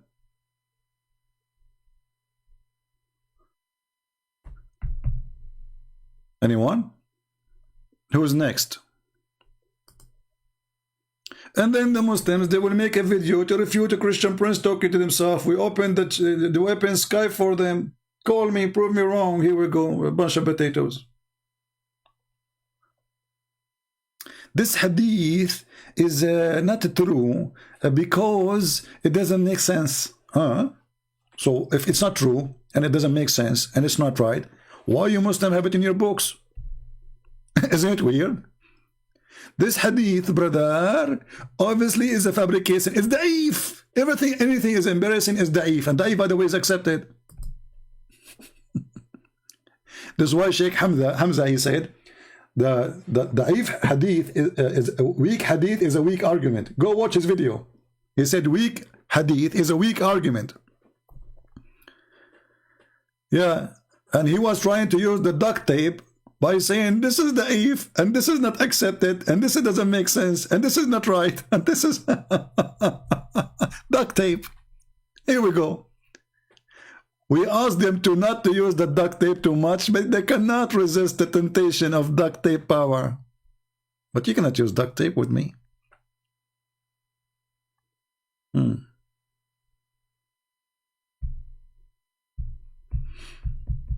Who's next? Who's next?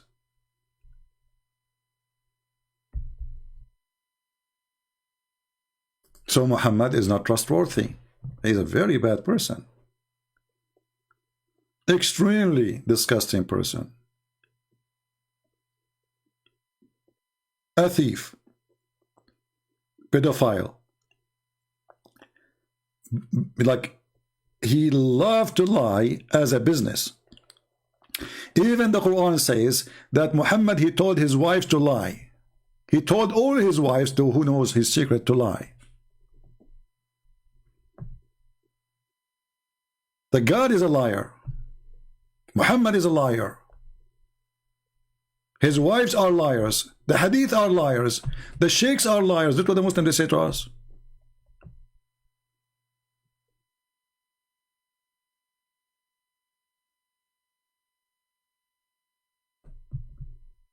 Any Abdul? Now look at this chapter, how silly, how stupid it is. There is no meaning.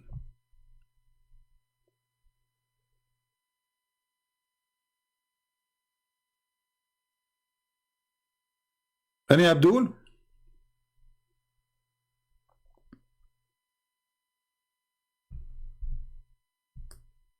And you know, I'm so glad that the Muslims, they were collecting everything about their prophet.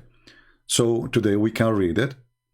And they try to escape it, you know, to escape the reality check. But how they can escape it? I mean, this is written by their hands. Preserved by them, by the caliphate. How they can run away from it?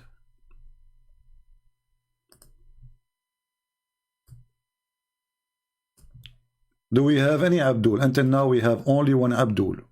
Who's next? Again, I want to remind you that starting from tomorrow, December 24th, we are going to have a Bible study in our other channel, and you can see it in the message there. I hope my voice by tomorrow will be better.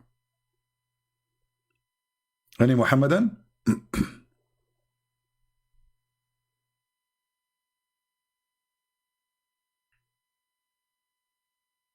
Yeah, actually this is true.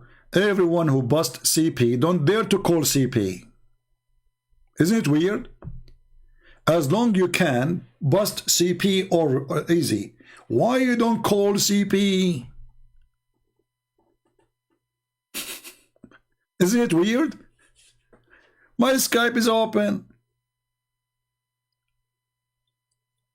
Those who can bust CP, they should call CP or let me CP call them. Do you dare?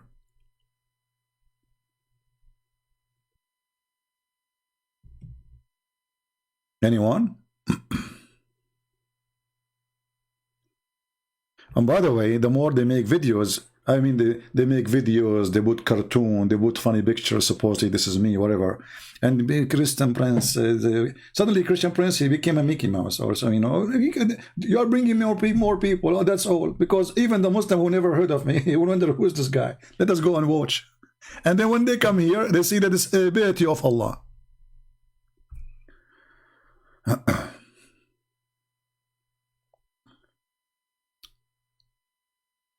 Well, somebody saying about if you don't sit when you eat, shaitan dance on the table. Well, Muhammad, he had many crazy stuff, like, you know, if you have to sit when you are eating, because shaitan, he do certain things, or you have to eat with the right hand, otherwise shaitan will eat with you. If you use the left hand, you have to say a certain prayer before you have intercourse, otherwise shaitan will wrap himself around your penis.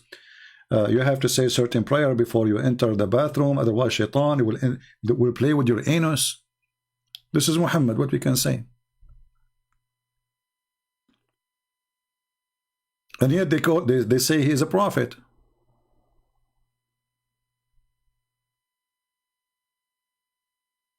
He is a prophet. Like, where is the prophecy of the prophet?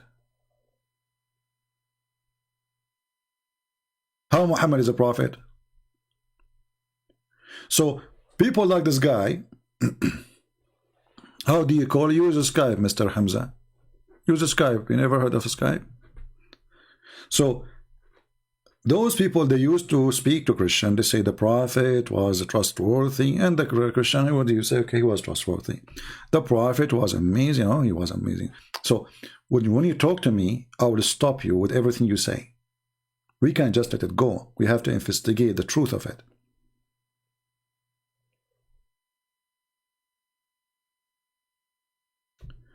They have to walk on hair string on the judgment day, Well, I mean, this is interpretation. Everyone have his own.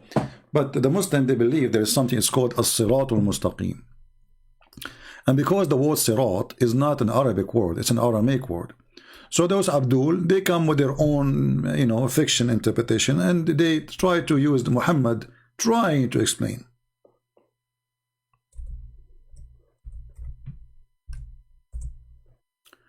If you go in the Quran, you will find that this word sirat repeated many times. Almost 45 or 48 times. You know? Sirat, sirat, sirat, sirat, sirat, sirat, sirat. The second you ask them, what is this sirat? They have no idea. Everyone have his own interpretation. Some they say it's a bridge. Some they say it's a rope. Some they say it is a building. Some it's because it's a theft.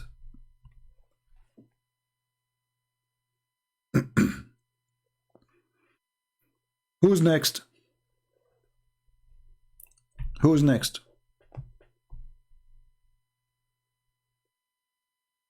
Actually, even Allah, He is on that bridge. Can you believe it? Inna Rabbi ala siratun mustaqim.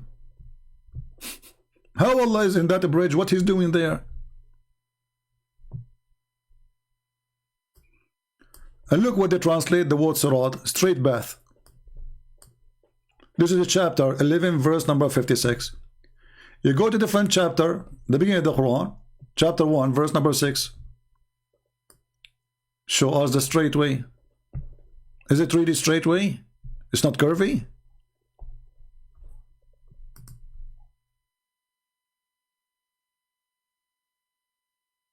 Isn't it? There's verses by Amr al-Qais. There's many of them, and we, you know, if you have my books, you can see them all when with the compare.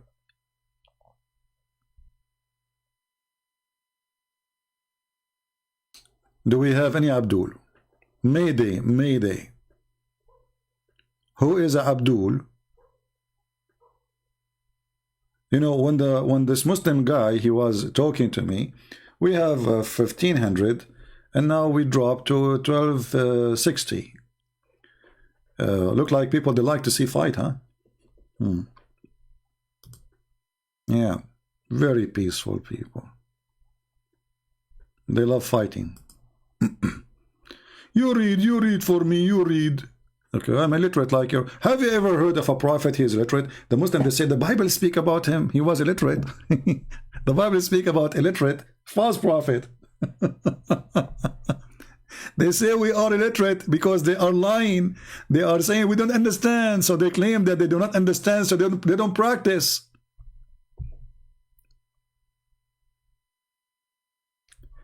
And you know, one of the funny things about Islam, the Muslims, they say that the Quran was preserved. We ask them, what is the first verse Allah He gave to Muhammad? They say, read. Okay, so so the first verse Allah He gave to Muhammad was wrong?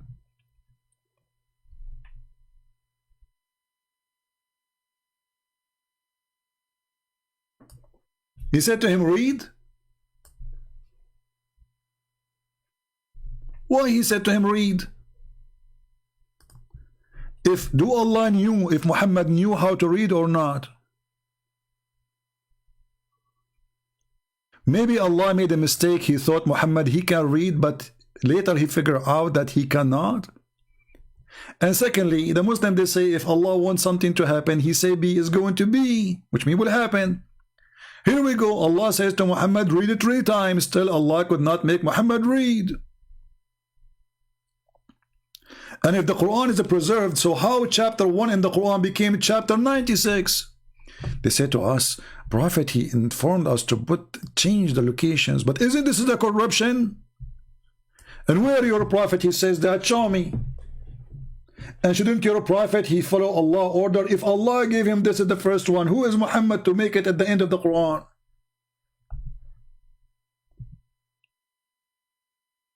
And when Allah, he came to Muhammad and says to him, read, do Allah knew that Muhammad knew how to read or not? If you do not know, what the point of saying to him, read? And look, the Muslim, they try to fix it. They says proclaim. What proclaim mean? Hey Muslims, the word in Arabic, it's not even an Arabic word. It is Aramaic word. Iqra, qarra, wara'a. from you move your lips for what you see. So the Muslim, they decide to fix it. They come and they say they proclaim. How he proclaim? It is an order. Proclaim what? He did not say anything to him yet. You change the translator, you will find totally different translation, brother. Why? Because the Muslims trying to duct tape Muhammad. Let us go to Hilali and Khan. Muslims, they like this guy. Read. Okay, like read what? Did you give him anything to read?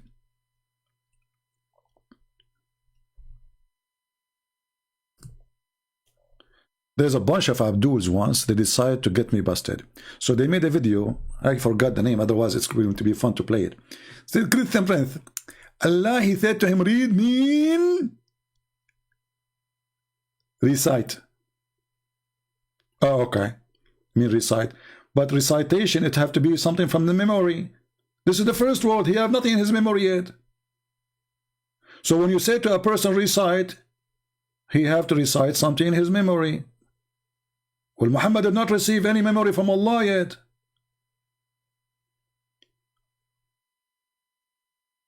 What a crazy religion.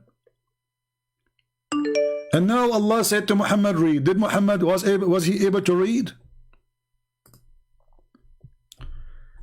Let us see this guy.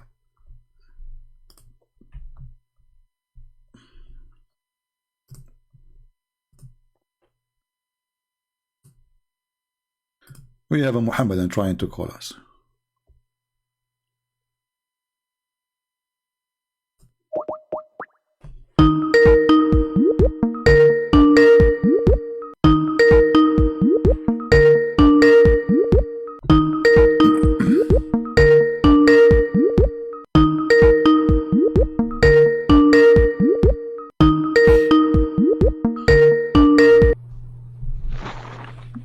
Hello?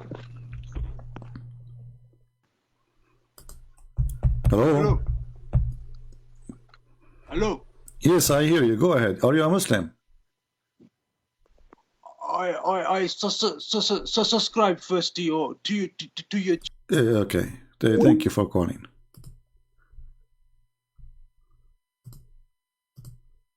I'm not looking for a comedian. Do we have any Muslim would like to call us? Any Muhammadan, he have the courage and the knowledge to call us about his prophet.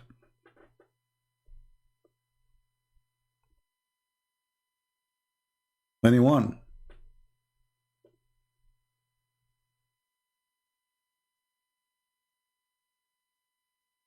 Anyone?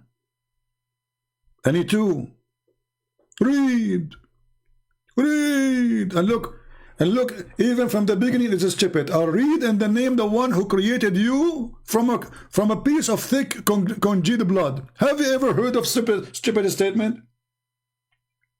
We are created from piece of dead blood? Is that how we are created? Is your God Allah a Hindu? He think we used to be beef? This is God now? He just start scratching his ass, and look what he came with. He is a created man from a cloth, between two brackets, a piece of thick congealed blood. Like, what the heck?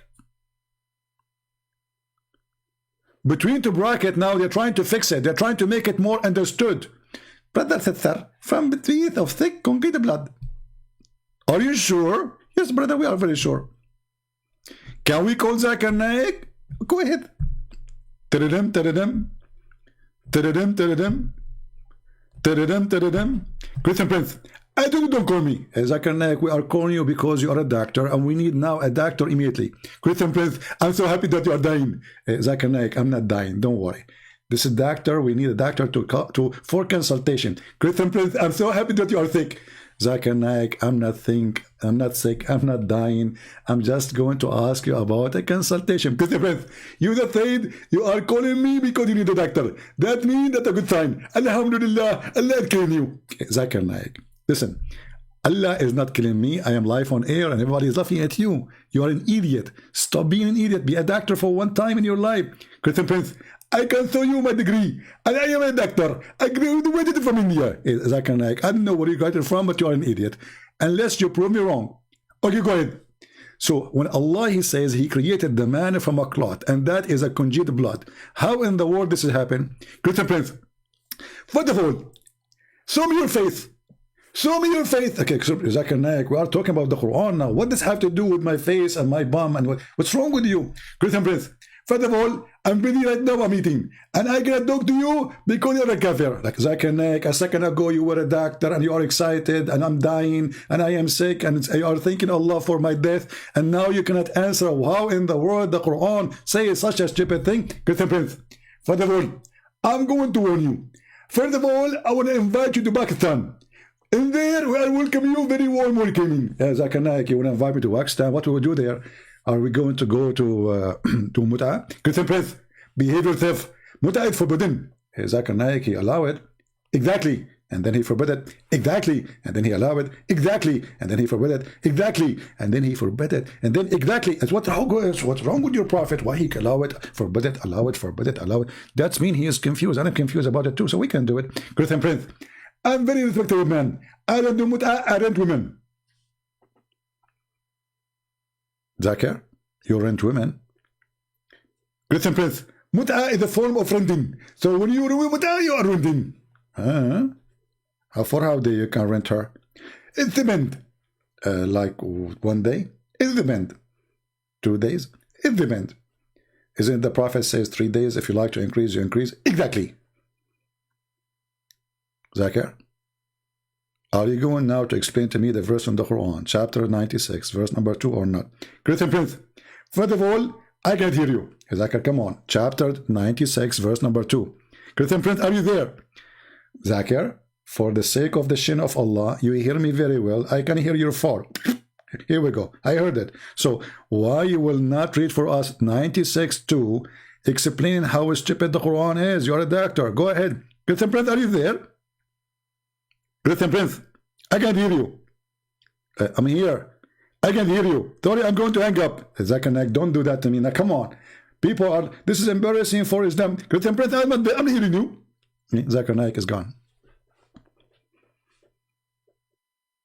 Who is a Muslim when I call us and tell us how in the world that Allah, he created us from a clot of dead blood? This is the first verses Muhammad received? Science. Science, right away.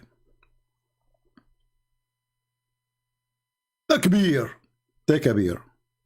Take a beer, take a whiskey. Who cares? Still, Muhammad is a crazy man. Who's next?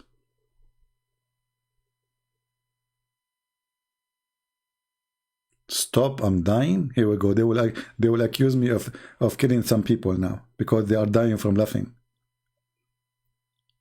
And just wait in the comment section, you will see some Muslims saying, this is not a true Zakir Naik. This is somebody has have his voice.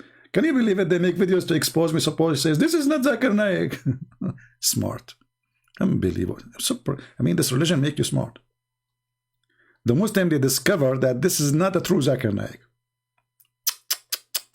I feel bad now. I thought it was. Do we have any brave Abdul? I hope I'm not insulting when I say brave Abdul.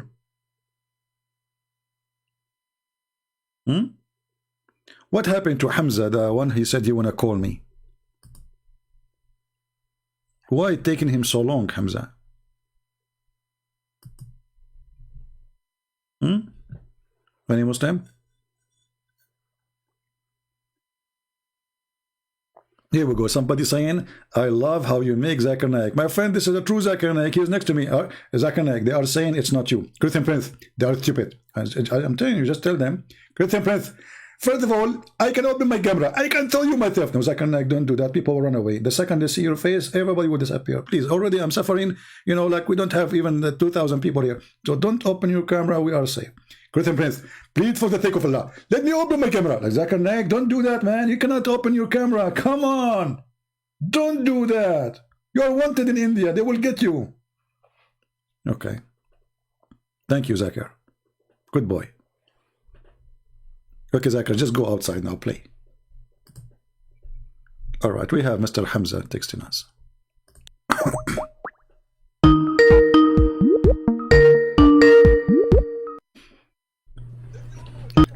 Hello?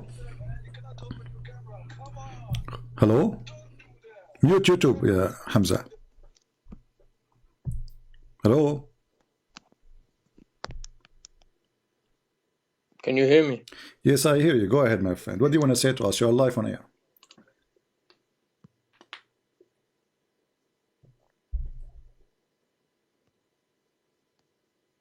Are you there? Yeah, hello? Okay, what do you like to say to us? You are live on air. Go ahead. You are listening. What do you think? Is Islam from God? Yeah, of course. Why it's from God? Go ahead, tell us. I know for certain. Why? Tell us why. Because I've had personal experiences. I know this is from God. This religion, the religion of Muhammad, is from the true creator of God. Right. The same God of all of the prophets. Did you say to me from the true creator? Solomon, David, Adam. Yeah. Did I hear you correct? Did I hear you correct? Did I hear you correct? You said from the true creator. Yeah. So how the Quran says there's many creators? The Quran says that there's many creators. Yes. Where does it say this? In many verses in the Quran.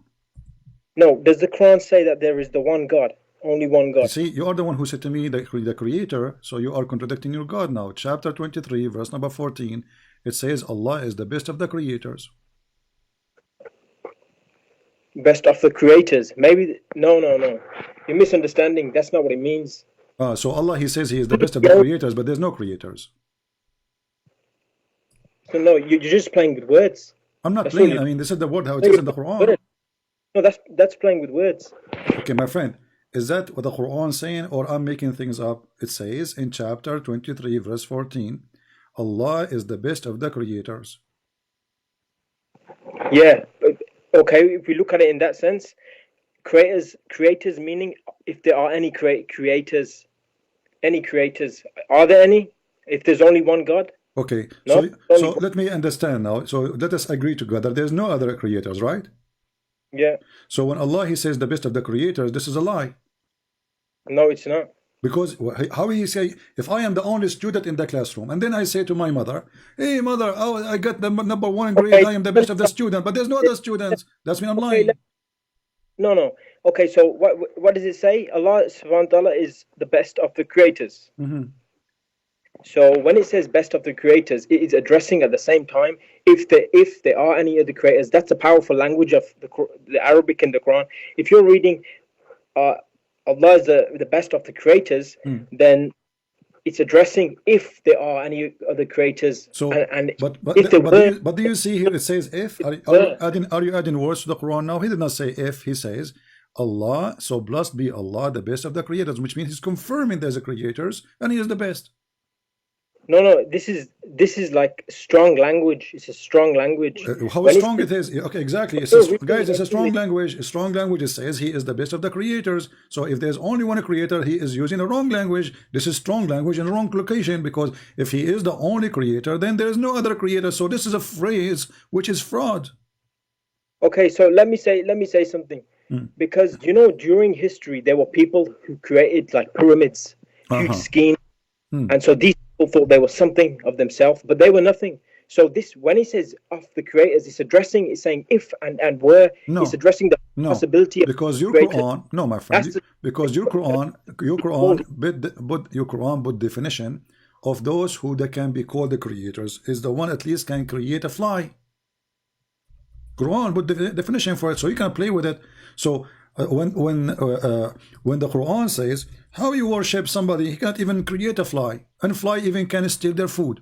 So so those who you worship and they cannot create a fly, they are not creators. The Quran said the definition is not up to you. So who we should follow? We should follow at least a person. He can create a fly. That will make him a creator. So building a pyramid, that is not a creator. This is the build. I'm not creator of a house. That's funny, you know. This is not really creator. Creation in the form of religion is you give life. Okay, first of all, you know, the Quran, it's a very special book. The Arabic is very powerful. Do you speak Arabic? Do you speak Arabic? No, I don't speak it. So how you know it's very powerful if you do not because know Arabic? I was able to speak it. Now I'll tell you something. No. When You just said that the Quran is a powerful Arabic book.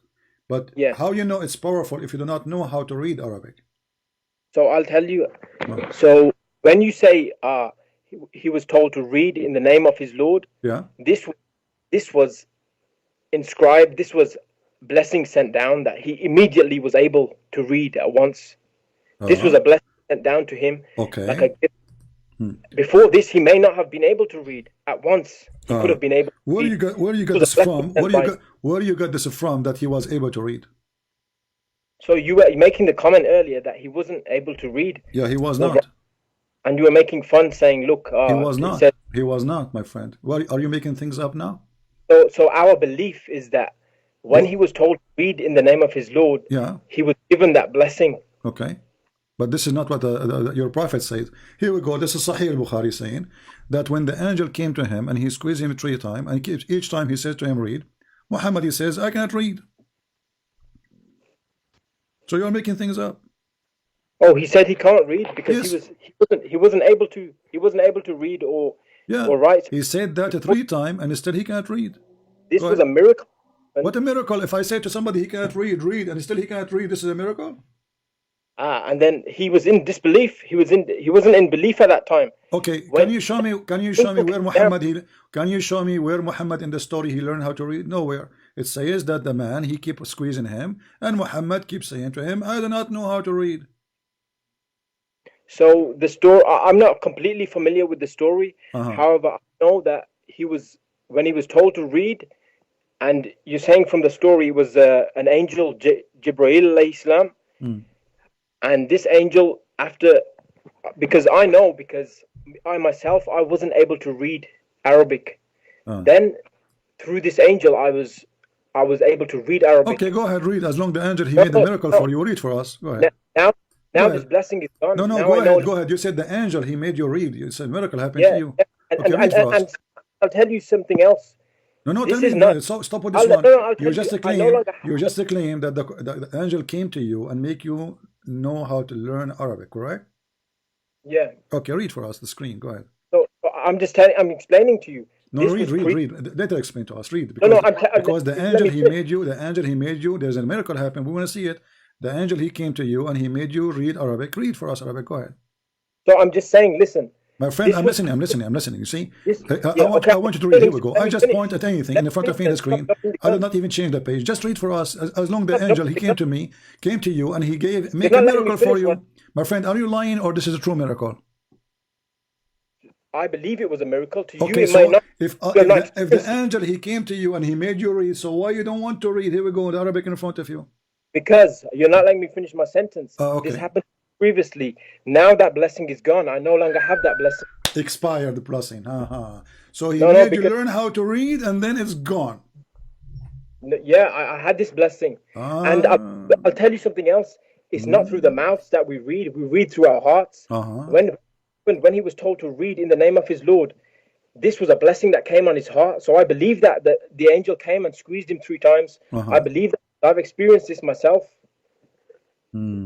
You experienced. So are you saying to me that the angel came to you? Are you saying, my friend? Are you saying? Let me make it clear. Are you saying that the angel came to you and he squeezed you 3 times? No. So what he did to you?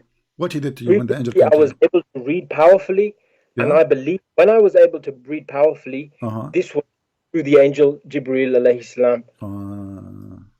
And I no longer have the angel Jibreel alayhi salam with me. So I'm no longer able to. Yeah, pizza time. As I did. So, I don't know why this is not happening to me. By the way, I woke up And I was watching Bruce Lee at night. I woke up in the morning, I want to say, like, make me some coffee, you know. And so I said, Chim, but still I know it. I know how to do it, you know. But you are the opposite, so the miracle did not stay with you. So let us go to something serious. It's a miracle you claim, but you cannot prove, which is funny. So Allah, he said to Muhammad, read. There is any proof that Allah, he taught Muhammad how to read after that? Sorry? Okay. The first, when Allah, he says to Muhammad, read, it was the first chapter Muhammad received, correct? I think so, yeah. All right. So why the Quran keeps saying that Muhammad is illiterate? So previously, before this, he was illiterate. You see, all this Quran, which was written down into the book, this was, he didn't write this down. When revelation came to him, for example, this verse that you're showing right now, when this came to him, after this came to him, he would write it down. He would go back to his people, and they would learn it themselves. Okay, my friend, are you listening to me? I want you to focus with me. Focus with me. Listen. So the first verses Muhammad received, Allah, he said to him, read, correct? Yeah. Okay. And you said that Allah, when he said that to him, read, he was able to read, correct? Yeah. Okay. Now we have a chapter 7 which came long after, still says that Muhammad is illiterate. So which chapter is this? Chapter 7, verse number 158. Chapter 7? 158.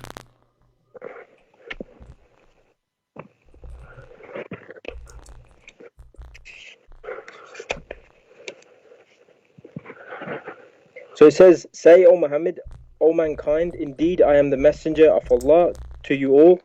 From him to whom belongs the dominion of the heavens and the earth. There is no deity except him. He gives life and causes death. So believe in Allah and his messenger, the unlettered prophet, who believes in Allah and his words, and follow him that you may be God. So he is illiterate or not? It says unlettered in this version that I have. Yeah, so he is what? He can read or he cannot read? So when it says here unlettered, it says unlettered. So he was, that was what he was. He was. No, it says he is illiterate still. Yeah, he was. Do you see the word he was? Do you see the word he was? In your translation, to be honest, do you see the word he was? It's getting very blurry. But I can hear what you're saying. It's blurry. In your translation, does it say he was illiterate? No, it says the unlettered prophet. Okay, so he is illiterate still. Otherwise, it's going to say he was. So here it says he's the unlettered. Now, when people say unlettered, from my understanding, not unlettered, but he was known as unstudied or unable to read or write. After this event of the first revelation, he was able to read. I don't believe. Maybe let me help you. Maybe what happened to you? Maybe what happened to you, my friend? What's your name? What's your name, my friend? Hamza. So Hamza, maybe what happened to Muhammad is the same what happened to you. The angel came to him, squeezed him. He was able to read, and then he blessing his mouth. What do you think? No, I don't believe so. So why the Quran saying he's illiterate? Doesn't say he was illiterate. He was an illiterate man. This is like, can you call me back, because it's getting blurry. The line is getting blurry. Yeah, okay. We'll add some salt. Okay, no problem. I will call you back. Yeah, the line is getting blurry. Yeah. Getting blurry. As of Fatayna movie. What blurry? For what? We hear you fine. Let us call him back.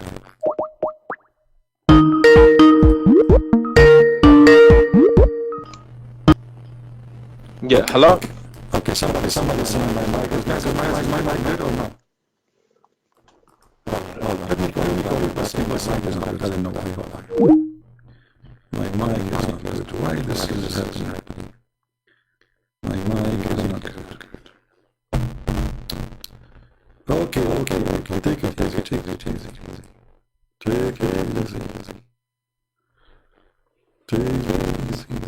Jabril is squeezing me on my mic.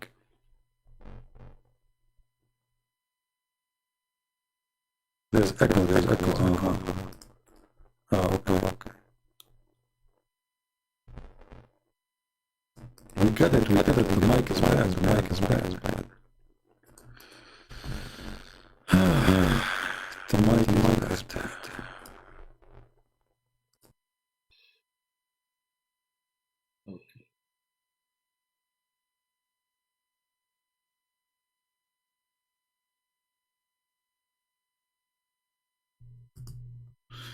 All right, is it better now? Is it better now? Mayday.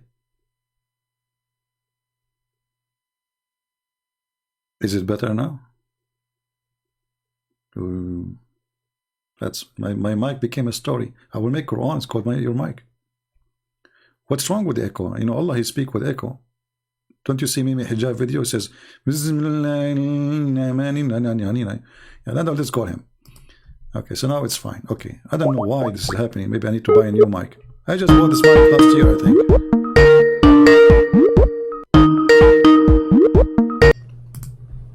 All right. Do you hear me now, my friend? Yeah, it's better now. Yeah. Okay. So, so as you see, you know what? Forget about everything we said. Can you give me any proof that Muhammad is a prophet? No, I can't give you proof. You cannot? I can't give a miracle or proof, but neither can we do that for any of the prophets. This is about faith. Do Muhammad have faith? Of course. But the Quran, he says he don't have faith. The Quran says that Muhammad didn't have faith. Yes. I don't think it says that. Okay, let's see. The Quran says that Muhammad, he don't believe he is a prophet. And Allah, He was asking him to go and ask the Christians and the Jews. Chapter 10, verse number 94.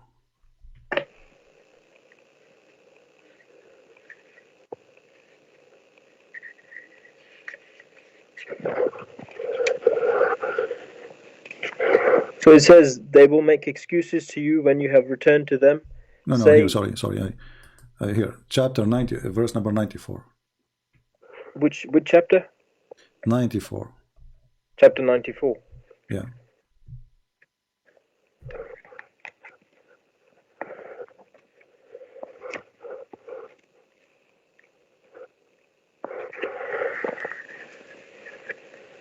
Yeah, chapter 94. So do Muhammad have faith that he is a prophet or not?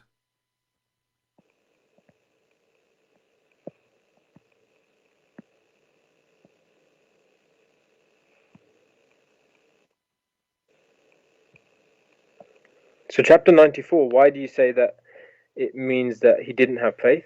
Well, it says, if you have a doubt about what revealed to you, go and ask the Christian and the Jews. What kind of advice is advice for a person? He's a prophet already. Which line? Huh? Which line? It says in the front of you. Can't you read? Chapter 10, verse number 94. Oh, chapter 10, verse 94. Yes.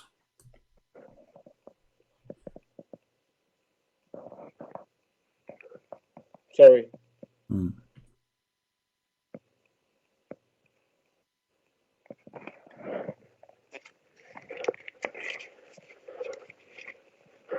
Chapter 10, verse 94.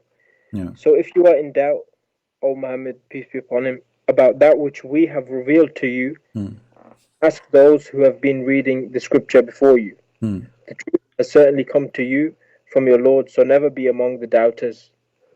So yeah, okay, so it says never be among the doubters, insinuating that he had doubted. Why he doubted? But you said to me, he have a strong faith now. He's doubted. You know, why a person receiving revelation? Did Muhammad see an angel when he squeezed him first time? So, you know, it says he had a doubt and he was human. Okay. So we look at okay, but no problem. He was a human. I like that. You know, I'm glad he is a human, not something else. So, but that's not the question. Did Muhammad see an angel when he squeezed him first time? When he came to him and said to him, "Read"? I don't know that account. What do you mean? You are the one who told me about it. You said, you know, he came to him and he squeezed him 3 times and he made him read. Now you do not know it? I know about the first verse. It says read. Yeah. And you told me that in the hadith, they say that an angel, Jibreel alayhi salam, came and allowed him to read, squeezed him, enabling him to read. Yeah. I don't know that account. I know that the Quran, if you go by the Quran, this is the most accurate. No, we know the account because your prophet, he told the story and registered in Sahih al-Bukhari. Yeah, I don't know. Okay, so do you believe that angel came to Muhammad for true or not? Oh, certainly, certainly. Okay, so why Muhammad himself, he don't believe it? So why Muhammad don't believe it? So he had a doubt. He had a doubt. Okay, you are a person who never saw the angel and you don't have a doubt, and then Muhammad is the one who saw the angel squeezed him 3 times, and already he's a prophet. He received 51 chapter already, because this is chapter 10 is chapter 51 according to Revelation. So now Muhammad, in the middle of his prophethood, he received 51 chapter already out of 114, and now he have a doubt about he is prophet or not. So I'll tell you something from memory. I don't know this specific scenario, but I'm just reading. It says he was in a doubt. He had a doubt, and this is this is helping him with his doubt, or so because he was human anyway, so he had doubts. Yeah. So after Muhammad all this time claiming to be a prophet, and then we find that after more than 10 years claiming to be a prophet, we find that he himself have a doubt that he's a prophet. How crazy is that? No, it doesn't say that he had the thought that he was a prophet. It says, so if you are in doubt about that which we have revealed. No, it says that. It says, and he is asking him to go and ask the Christian and the Jews.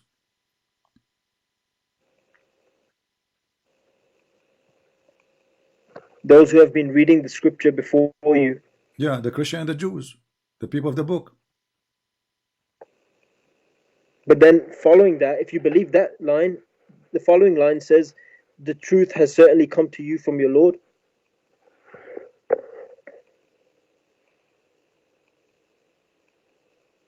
And? Because, so you're saying that he's told to, I don't understand the context of this, but I'll tell you a scenario that I remember. I remember that, I think this is from Hadiths, I can't say where from, but there was a long time where he was upset or feeling that God was angry with him, because for a long time a revelation did not come to him. And so I can say, yeah, maybe he was in doubt. I don't know what you mean by... Okay, I have a friend, he got upset from time to time and he tried to kill himself. What do you think? Is he thinking right, or he is being crazy? I don't know. It depends on what he's going through. He's going through a lot. His mother-in-law, she is, she come into his house and she eat his falafel. So is he right to kill himself? I don't know. You tell me. What do you think? Is it right? Is it a behavior of somebody is, he's mentally thinking right, or this is a crazy behavior to try to kill yourself? I can't say, because I don't know what the person's going through. It's difficult. We don't know what everyone's going through is. I know, but don't we know that there is something called mental illness? Yeah. Okay, so if somebody trying to kill himself, is he mentally ill? Maybe not. Maybe people are driven crazy by mental illness. But you just said driven crazy, so he's mentally ill. You're the one who said. You're answering me now, saying he's driven crazy, so he's crazy. I know. Listen, I know this because I've been driven crazy by mental illness, and I've wanted to kill myself. So that's my scenario. So I don't know what this man is going. Why you try to kill yourself? Why you try to kill yourself? I've had some mental illness. It doesn't mean that I'm crazy. Why you try to kill yourself? If you'd like to share. I have, many thoughts coming in my head. Like what? Too many. Just what happened with me like 6 months ago? I wake up in the morning, and every day I'm having many thoughts coming to me. So like bad thoughts. And God didn't help me, but I'm still grateful towards God, because my scenario could be far, far worse than this. I still have. I have my hands, I have my feet, I have my eyes. I'm still in good health, and if the worst thing is, I could be in hell. I could be in a place of fire and torment. Maybe this mental illness happened to me because I've done something wrong, or it could be a punishment or a lesson. So, do you think Allah was punishing Muhammad when he was mentally ill? No, maybe he was testing him. Maybe he was testing him. So Allah, he tests people by make them crazy? No. I don't know his scenario. What exactly happened? I don't know. Only God knows himself. What exactly happened there? Okay, you know what? I'm going to go with you to zero. I'm going to change this topic. I want you to help me. What is going to make me believe that Muhammad is a prophet? Go ahead. I want you to help me. I can't give you that. It's if God wants to guide you, then there's nothing that can stop anybody. Let us stop with here. Do Allah guide or misguide? He guides. He don't and misguide? He allows to go astray whoever he wills. Okay, but do he guide or misguide? He guides. He don't misguide? He can allow to go astray whoever he wills. No, this is not about allowing. I'm asking you a specific question. Do he misguide? Do he deceive? No, he doesn't deceive. His promise is true. Okay. The Quran is true. All right. What everyone is going through. You're a prophet. You're a prophet. He tried to guide some people to Islam. Yeah. Right? And then Allah, he says to him, how are you going to guide the one who Allah misguide? What do you think about that? Exactly. Okay. Tell us, what do you think? So if because this was his heart, Muhammad, peace be upon him, he wanted to guide many people. I remember reading somewhere similar to yeah, this. but focus with me. I don't care about Muhammad now. Allah saying to Muhammad, are you going to guide the one who Allah misguide? Exactly, because he was going against his way to guide people. My friend, what's wrong with you? Right? So Muhammad was sent to guide who? To guide the one who is misguided, correct? Yeah. Okay. So why he cannot guide the one who is misguided? When Muhammad, he came as a prophet, how many Muslims was in Mecca? So there were some people who were not Muslims. Some of his family members, they were not Muslims. This is not the question. This is not the question. How many Muslims was in Mecca? I don't know. What do you mean? There's anyone beside Muhammad? Yeah, there's many people there, yeah. Many people, they were Muslims? Oh, no, there was very little people who were Muslims. Slowly, more people started. Okay, but the question is very simple. How many Muslims was beside Muhammad?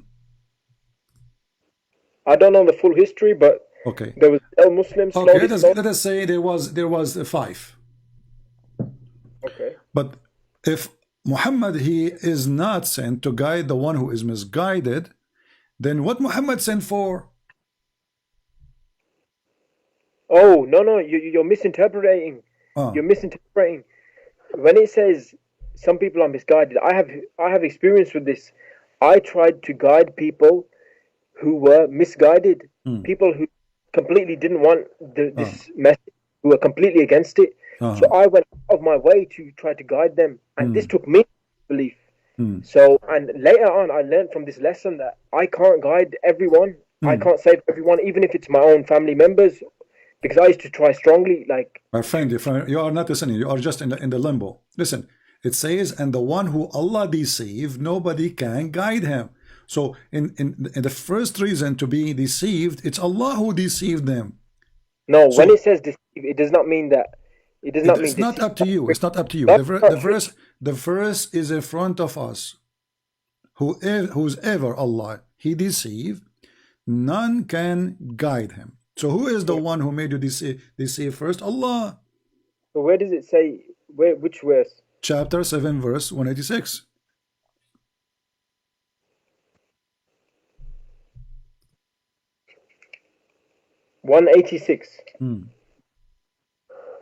Whoever Allah subhanahu wa ta'ala sends astray, there is no guide for him, and he leaves them in their transgression, wandering blindly. So yeah, of course. Some people, Allah subhanahu wa ta'ala, he does not allow to guide. So, some people. No. You see, don't force to hang up on you. Are you going to speak like adult to me? It says, "Who is ever Allah deceived?" Allah is the one who deceived them. They were not deceived. Allah is the one who deceived them. So they were good people. They were good people. Who is the one who deceived them? According to this verse, who is the one who deceived them? No. So your translation, it says the word deceive. Do you remember before you told me when you? I don't care for translation. I read Arabic. I read Arabic, not like you. However, read your translation, doesn't matter. So mine says sends astray whoever. Okay. So They were not astray. In order to send somebody astray, that means he was not astray, correct? Sorry? In order to send somebody astray, yeah, that means he was not astray. Perhaps not. Everyone is born Muslim, but we get. Okay, so let us go to zero, man. The one who Allah sent astray, he was astray when he sent him astray, or he was not astray? Okay, so I'll tell you. No, so it depends on the person. Some people. Take care. Take care, my friend. Oh boy. Depend on the person. Who cares what person? The one who Allah sent astray, he was not astray. Otherwise, how Allah he will send him astray? And if Allah is the one who sent people astray, so what the devil do for living? Eat pizza?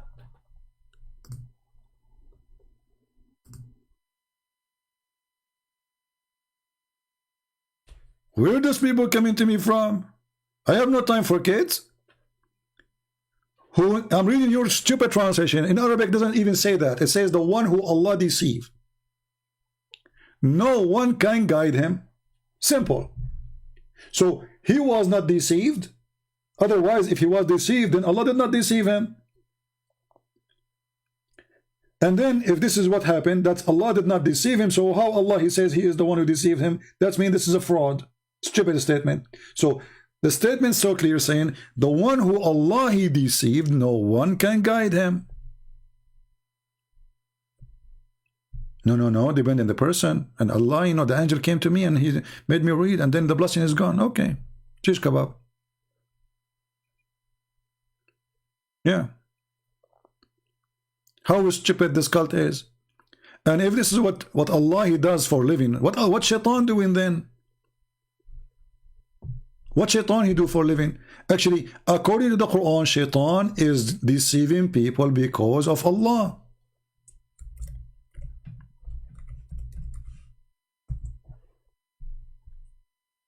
Read carefully. This is your Quran.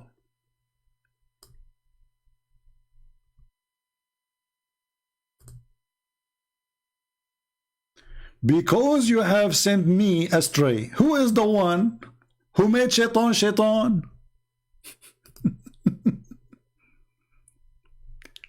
Who is the one who deceived shaitan? Do you see it, Muslims? Allah.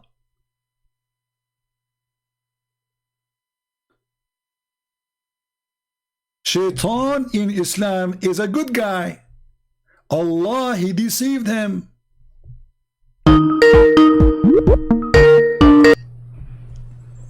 Hello? Yes. Go ahead, my friend. You speak Arabic and your name is Abdul Mumit Abdul Dar. Can you translate your name for us? It doesn't matter. Look. No, it matters. No, it matters. I want you to translate because this is very disgusting name to call it for God. Translate for me Abdul Mumit Abdul Dar. Abdul Mumit means the slave of the killer. Okay. And Abdul Dar? The slave of the one who does bad things. Bad things. So you are the slave of the one who do bad things. Yes. And that is Allah. Yes. Okay, go ahead. So you were saying that, I don't remember what you said, but basically you said that Allah misguides people, yes? Right. Okay. So, so for you, Muhammad, he misguides people, right? Allah, he misguides people. Muhammad is just a fool. He's just a messenger of God, yes? No, he's not a messenger of God. He's a messenger of shaitan. You are just told me that Allah is the one who killed the killer. You are the slave of the killer and slave of the one who do bad. That is shaitan. Yeah, but who created shaitan? No, but you are the slave of the one who do bad. And this is one of the names of your God, right? Allah is the one who do bad. I appreciate your honesty in translation.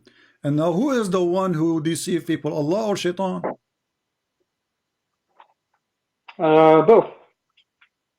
Well, the shaitan says that Allah deceived shaitan, and shaitan is just deceived, correct? Yes. Okay, so if a shaitan is deceived by Allah, and I am deceived by shaitan, and I am deceived by Allah, and you are the one who said both, that means the real deceiver, the big deceiver, is Allah. But for you, this is all Muhammad who said that. He's faking this, right? Who is faking this? It's Muhammad who created the Quran for you. I want you to tell me what Islam teaching you, regardless now if Muhammad is faking it or not. So do you agree that shaitan is a victim of Allah? Allah deceived him, and Allah. Yeah, I agree. Okay, so if shaitan was deceived by Allah, why shaitan is bad then? Because he also deceives people. Yeah, but he is deceived himself by the deceiver Allah. So he is a victim of the big deceiver. So I am deceived, and then because I'm deceived, I will, as a result of my being deceived, I will deceive people whatever I say. So here you see that Allah is the biggest deceiver. He is shaitan. Yeah, that's my belief. Now let's go to your belief. So you believe that Allah is shaitan? I believe that Allah misguides people, yes. No, you believe Allah is shaitan. No, he's not shaitan. He created shaitan. No, this is what I said to you. Okay, let's go back to zero. So shaitan was deceived by Allah, and you agreed. That means shaitan was a good guy, correct? He used to be a good guy, yes. Okay, who made him a bad guy? God. Who is God? What's his name? Allah. Okay, why Allah he made him a bad guy? Because he wants to. Why is that? He wants to. God does whatever he wants. He's almighty. Okay, so your God is not good then. Yeah, you could say that.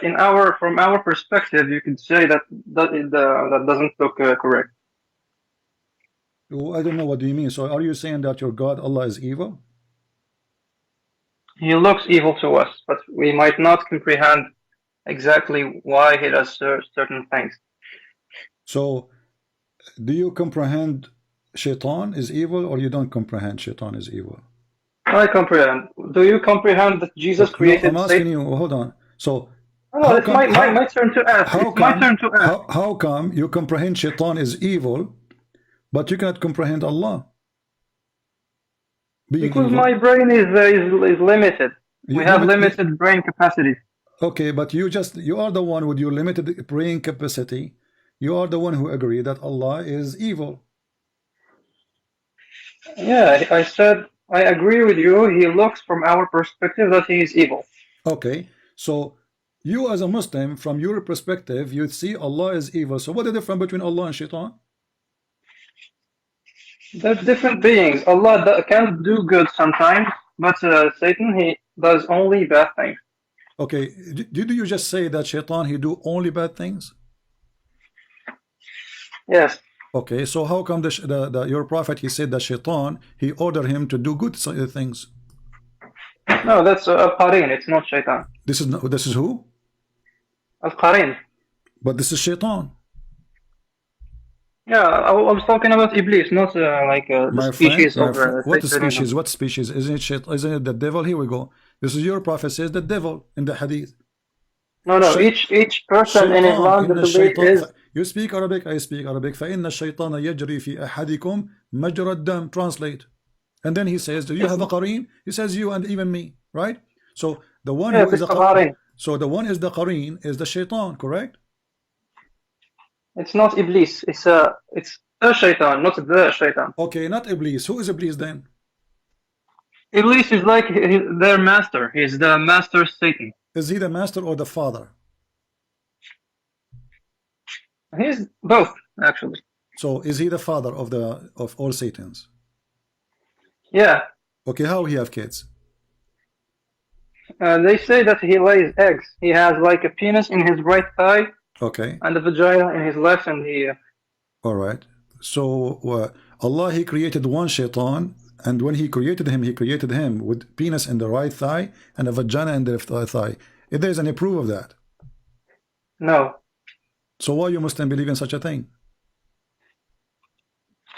It's the best they could do. I don't know if they heard it from the Prophet. I don't know. I don't even remember if it's a weak or strong hadith, this one. Okay, so if not is true, not as strong, then how shaitan he got his kids? Well, I told you it's one hypothesis that he lays eggs. Yeah, but okay, so this is an explanation. The Muslim trying to explain the stupid Quran, because how in the word shaitan, how many shaitan Allah kicked out from heaven? One, he kicked Iblis. Iblis, only one. Okay, so now the Muslims, they ask how this has happened. You know, they ask as an example Ibn Abbas. He says, "Hada ursun lam ashhadhu." This is a wedding party I did not witness, because shaitan did not get married, and his only one is get out. So the Muslim, in order to cover the stupidity in the Quran or the story, they say the shaitan, Allah created for him a penis and the right leg and a vagina and the left leg. So according to you, shaitan is a male or female? Iblis, in the Quran, it's always a masculine. He's a guy. He's a guy. So how he's a guy, he have a vagina? What do you mean? Dude, you're trying to project the human being onto other beings. You cannot do that. My friend, I'm not saying anything. I'm just asking you a question about your belief. So how he is a male gender, as you said, the shaitan always called as a male. So how is a male gender? And then we find that you just said to me that Allah, he gave him a penis in the right thigh and a vagina in the left thigh.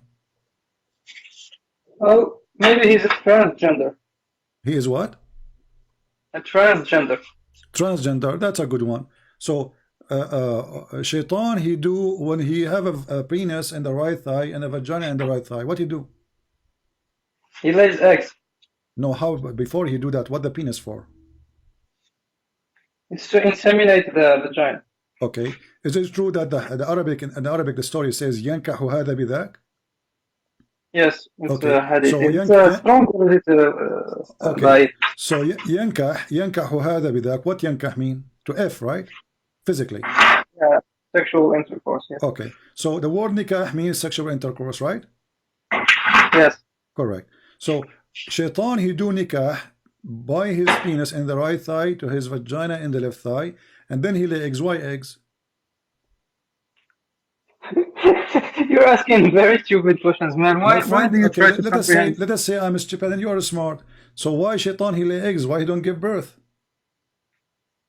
I don't know. That's what God wants. He wanted it like that. But let me make it simple for you. Isn't it your prophet? He says before you have intercourse, you have to make certain prayer. Otherwise, you will have shaitan will share with you your kids. You are jumping all over the place. Let me ask you one question. We are in the same place. When you're a prophet, he says you have to say a certain prayer before you do intercourse. Otherwise, shaitan will share with you your kids.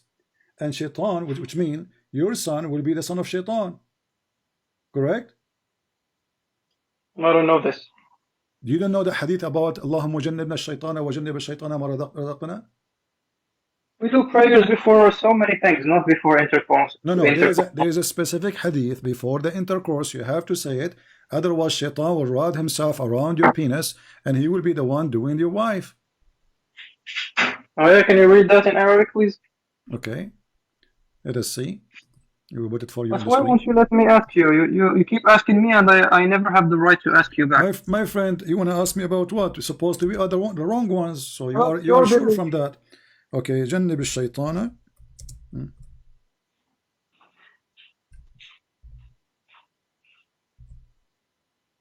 All right. Here we go. This is the hadith. Let us see.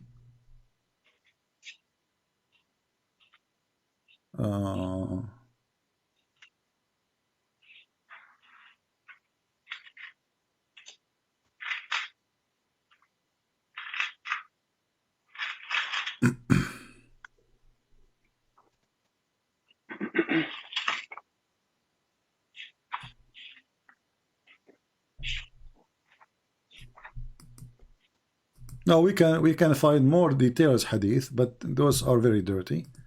So we will show the one is easy to read. All right. Okay, this is the hadith. It says. What's the sanad? Well, this is Sahih. I'm going to show you Al-Bukhari, so you don't question it too much. You know. This is Al-Bukhari, hadith number 141. If any one of you will have a sexual intercourse, you have to say a certain prayer.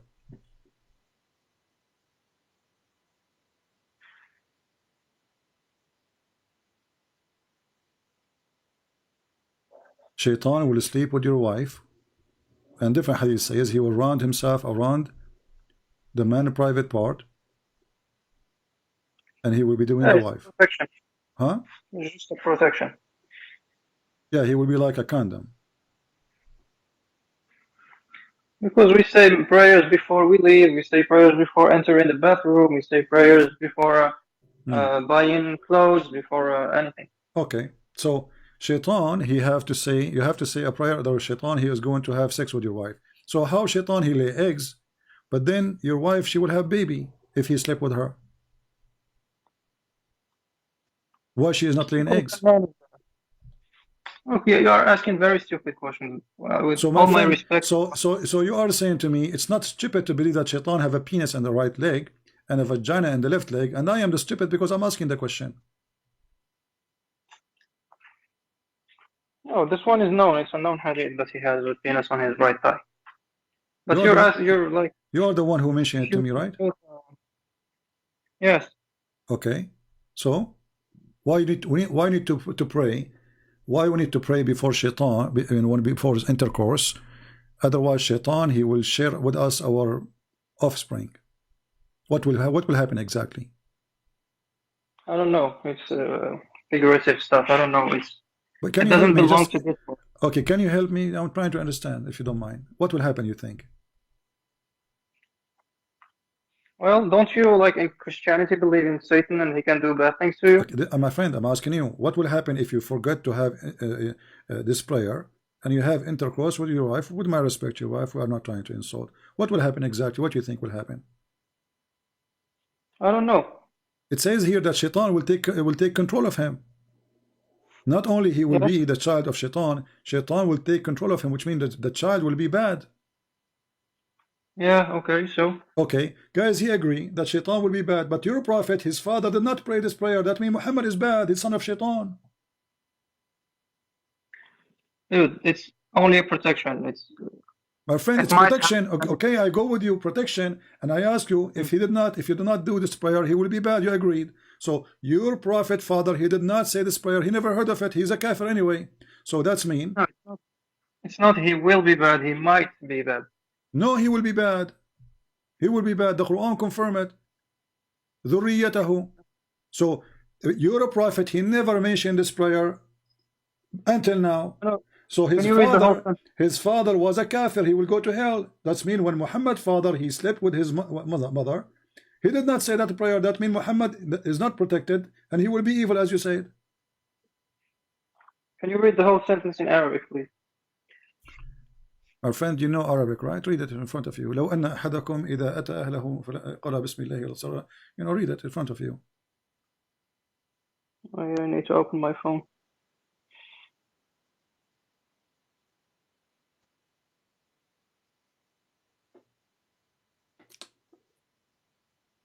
It's not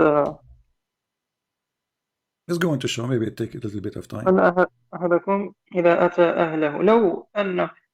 So لو it's like a supposition. It's not certain. No, it's like a conditional tense. Yeah, so conditional. If you don't do it, what will happen? Yeah, it might happen. It's not. It will happen. No, it will happen. No, it says if you say that, then that will not happen to you. If you say the prayer, لو أن أحدكم, read Arabic, you know Arabic. لو أن أحدكم إذ أتى أهله قال بسم الله. So the confirmation is if you say that prayer, then his son will not be hurt by Shaitan. That's wonderful. But if you don't say it, that's mean he will share with you the offspring. And this is confirmed in the Quran.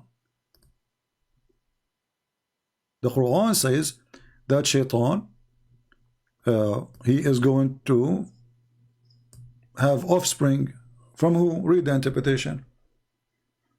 What's the verse? Chapter 18, verse number 50.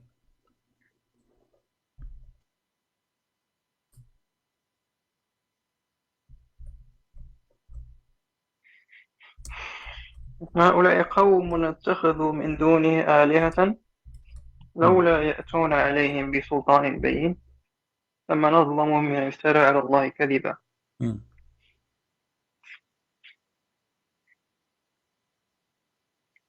What does this have to do with anything? No, you tell me. It says here, you know, are you going to worship him and his children's? What children we are talking about here? Offspring of Shaitan, which one? Are they the children from the women, the Muslim women, or they are children from his penis and his eggs? No, I don't get. There is no context here. Yeah, I want to show you here. This is Ibn Abbas, and you speak Arabic. And this is an Islamic statement, and I can show you all the reference you want. It says here, قال إن امرأتي استيقظت. This is Ibn Abbas. وفي فرجها شعلة نار. قال ذلك من وطئ الجن. Translate. So the jinn have sex with women? No, just translate what you saw, my friend. Go ahead. Somebody saw a woman who has fire in her vagina. Okay, and then what Ibn Abbas said? It's the jinn. It is jinn doing boom boom, right? Yeah. Okay. Do you believe in that? What is it first? Where did you come up with this? Let me give you all the reference you want. No problem. Give me a second. Here we go. So can I ask you, yes? Tafsir al-Baghawi. This is in front of us. Tafsir al-Baghawi. Page number 288. According to the website here. Explain how Shaitan he have children. Alright? This is the same verse we are talking about. Chapter 18, verse number 50. Actually here they are giving the interpretation for verse number 64. The chapter of 17, but the same one, chapter 17, verse number 64. It says here that the woman, this guy he saw in the vagina of his wife, he came into her room and he saw a fire in her bushes, in her pubic area. And then Ibn Abbas, he says, well, this is because genie was effing her, correct? Yes. All right. So Muhammad then, his father did not say this prayer. That's mean he is a shaitan, he's a son of shaitan. And the shaitan, he have a fire in the bushes of Muhammad's mother. Okay, can I ask you now? You want to change topic now? Yes. Oh, okay. Go ahead. What do you want to ask me? Why did Jesus create Muhammad? Why Jesus create Muhammad? Jesus created Adam and Eve, and then he gave Adam and Eve the ability to, to reproduce. That's all. He did not create a specific person. He created only one male, one female. Do you have different story in the Quran? No, in the Islam we believe he created everything. Okay. No, the Quran, no. If you go in the Quran, you see, it says here, وَجَعَلْنَاهُ نَسَبًا وَصَيْرًا. نَسَبًا وَصَيْرًا. Do you know what does that mean? Who? Allah speaking, saying, chapter 25, verse number 54. Do you know what does that mean? وَجَعَلْنَا مَنْ نَسَبًا وَصَيْرًا. Who? A human being. So, what does it mean? You tell me. I don't know. You are the Muslim. I thought you are the Muslim, not me. We made human beings نَسَبًا وَصَيْرًا. Okay, what does that mean? So it means we are his children. Children of who? Of God. You are children of God? You Muslim believe in that? That's what the verse says, no? I don't know where you get this from. I don't know. It says, it is he who created man from water, and he has appointed for him kindred by blood, and kindred by marriage. And now you are telling me this is mean that Allah is your father? No, maybe I understand the verse wrong. Okay, if we go and read the interpretation, we will find that according to this verse, Allah, His a creation, all of them He created them from the water, which is Adam, right? But the water here presents sperm. Was Adam created from sperm? No. So the verse is wrong then. Oh, what? Why do you say that it's a sperm? Okay. When the Quran says that Allah created Adam from water, if we search the word ma, we will find that the word ma always in the Quran come as a mean as a sperm. As an example, ma in dafiq. Ma in dafiq. Yeah. So we created the man from gushing forth fluid. What kind of a fluid it is? It is gushing fluid. What is that? It is the sperm. Do you agree? In this verse, yes, but in others, no. So it's possible that the verse have different meaning. Okay, was Adam created from water or from mud? From water. How? And mud. Where? How you can support that? Show me. وجعلنا من الماء كل شيء حي. Okay, وجعلنا من الماء كل شيء حي, and we made it from the water every living thing. Is the angels made from water? Yes. Angels are made from water? They must be. I thought they are made from light. I thought they are made from light. Light and water. Yeah, now you are mixing things together. Your prophet, he says they are made of light, shaitan made of fire. Correct? Yes. Okay, so Allah is wrong. Not every living thing according to Islam is from water, because shaitan, it's at least, he is not made of water. He is from fire, and fire is not water. Now we go back to zero. When you say to me that Allah, he made everything from water, and the Quran says Allah created Adam from water, but then we will find that Adam wasn't created from water. Adam was created from dust. From dust?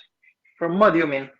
Well, isn't it so? But so it's not water. You say water. If we say water, that means it was water alone. If we say water and dust mixed together, that will not be water alone. No. Are you created from water alone? Are you just water? No. There's okay, more. So this is wrong. So when Allah, he says we created everything from water, that's false. Specifically, especially when we talk about Adam and Eve, because Adam was not created from water, so the Quran cannot be from God. No, because mud has water in it. No problem. So if we have water in it, doesn't mean that this is created from water. That's wrong. That's false information. If I buy a product and then they say to me, it says in the box, it says contain water. So if I open it, I should not find anything except the water. Do you agree? I don't agree. You don't agree. So if Allah, he says it's made from water, then we open it, we find it many things, not only water. That means this is false information. No, it's not. It's incomplete information. Incomplete. I like that, guys. Did he say incomplete? Did Allah complete? Yes. Did he give us incomplete, or he completed the information? When it comes to creating from water, he gave us incomplete information. Oh, so when it's come to only the water, he gave us incomplete. Can you give me one thing Allah he gave it was complete? I don't know off the top of my head. Okay. Did Allah, he says he completed your religion for you? Yeah. اليوم أتممت لكم دينكم. All right. Which day is that? What do you mean which day? Well, which day? Because it says today, I completed your religion for you. Friday? Friday. That's wonderful. Guys, Allah, he completed Islam Friday. That's wonderful. So why Allah, he, you know, when you Muslim, you say he completed Friday, that means he finished working and he takes Sabbath as holiday, right? No. So he was working until Friday, according to you. No, he's always working. He's always working? Yeah. Oh, okay. Yeah. So when he said he completed my religion for you, what he is doing after that, after he completed? He's managing the whole universe, man. Okay, that's a good thing. He is managing. So now Allah, he says, I completed, but this is in the beginning of the Quran. No, because the order of the surah is not. So so you are saying this is Quran that we have today is screwed up. This should be at the end of the Quran, correct? Yeah, it's shuffled. Okay, so this verse should be at the end of the Quran. Who is the one who changed it and he put it here? This is wrong. You don't say the end of the movie when the movie is just in the beginning. I think it's Abu Mus'ab al-Du'ali or something like that. Who? Abu Mus'ab al-Du'ali. Abu Mus'ab al-Du'ali. Oh, okay, not al-Farahidi. Oh, okay. So al-Du'ali is the one who changed location of the verses. Is he God? No. Who allow him to do it? Why you? So you Muslim, you say that we don't allow anyone to change the Quran, and now you are saying to me, a guy, he is not even an Arab, he changed the Quran. He just tried to unify, just like Uthman did. He tried to do. He tried to do what? The stuff that Uthman did. He tried to do what exactly? Uthman he did. What Uthman he did, and what this guy tried to do? Tried to unify the Mus'haf. Unify? Yeah. What do you mean by unify? Because people had many Mus'hafs, like every Christian had their own. Exactly. So there was many Quran, and none of them is the same as the other. So the Muslim, they lie to us when they say we have one Quran preserved. Yeah, of course it's not. It's not preserved. Okay, so it's not preserved. It's a lie. Now, so what we have here, a guy, he came and he put this chapter, this verse, in this location, and that it damaged the whole Quran, because this should be at the last verse in the Quran. Today I completed your religion for you, I completed my favor upon you. That's it. Perfect. Now it's perfect. So what we understand from this, that there's no guarantee in the whole religion you have who came first, who came next, who is the one putting this here. Maybe they are even adding those verses. Do you have any guarantee that this is not added? No, actually we don't, because even the people like Hafs and Warsh who narrated the Quran are not very trusted in Hadith. They are not trusted in the Hadith. Okay, so Hafs is the one who gave you the Quran. Actually, he's a thief, correct? The Hadith says that Hafs كان يسرق الكتب. He used to steal books. Okay, so he's a thief, and his father is the same. Hafs ibn Asim, his father by stepfather. So, and Asim was a thief too. So now you get the Quran from a thief, from a thief, and from a thief. So how you can trust this book in front of you to tell me that you are a Muslim? Yeah, actually, I'm not a Muslim. I was just sorry, say again. I'm not Muslim. You are not a Muslim? No. Say say that Muhammad is a fraud. Muhammad is a stupid Abdul. Okay, and, so why you are calling me all this time and playing you are a Muslim? Are you a fraud too? Yeah, you can say I'm a fraud. I think you are a Muslim, but because it's embarrassment for you, so you decide to fix all what you said. You say I'm not a Muslim. Is that what happened? No, I'm telling you, I'm not a Muslim, and Muhammad is a stupid Abdul, and I invite all the Abduls to stop defending this stupid religion. Okay, all right. What an idiot. I believe that you are trying to fix it because people, they are laughing at you. Can I ask you about Jesus now?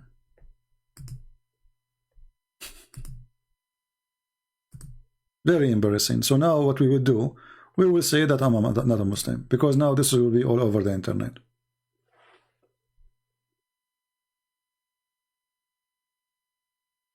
Do we have any Abdul?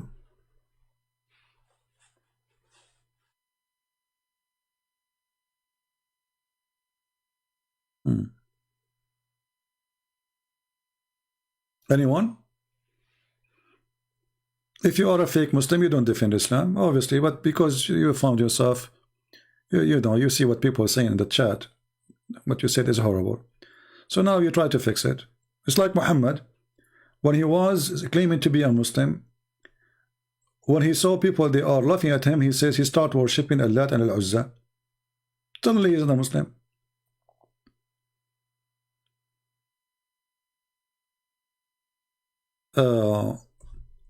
Truth prevail, he is saying. You cannot defend your pagan belief. My friend, it's not us who kiss black stones and go around it and lick it.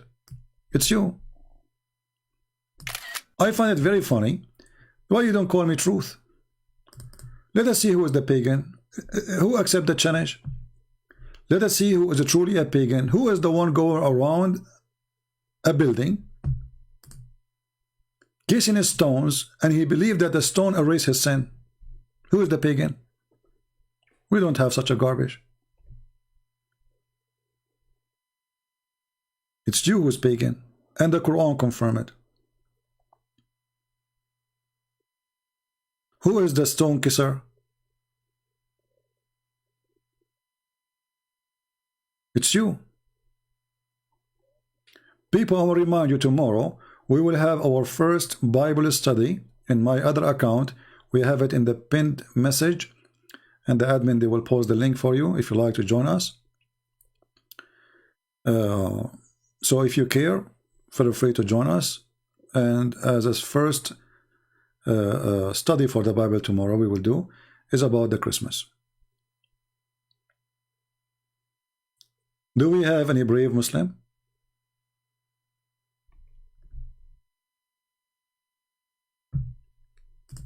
Do we have any brave, smart Muslim? Brave and smart Muslim. Look how bad the situation is. Okay, somebody. All right. We okay. Yeah, this is my book, printed in many languages. In what language is that? Hold on. You know, the angel, he squeezed me, and I forgot the language now. What language is that, guys? You see, we are giving our books for free, right? So here we receive a message that my book is printed and given for 500 copies for free for people. Maybe this is Quran and Science, I think. Yeah, nice copy. Actually, it's even the graphic is better than my graphic. Unbelievable.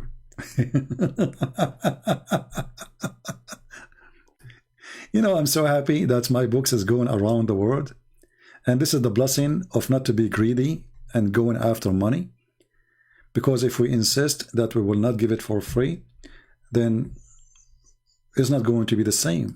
Now we have tens of millions, if not hundreds of millions, reading those books for free. So I'm really grateful for the Lord that He did not make me a greedy person who goes after money.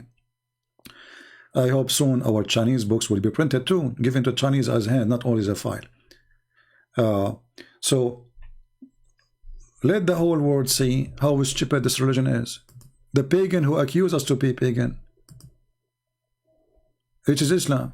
There's no pagan in the world as Islam. Islam is religion. They put their head inside a stone which is always worshipped as a vagina. And they claim that we are pagan, not them. Actually, we saw Zakir Naik saying literally that Islam and Hinduism is the same. Islam and Hinduism is the same.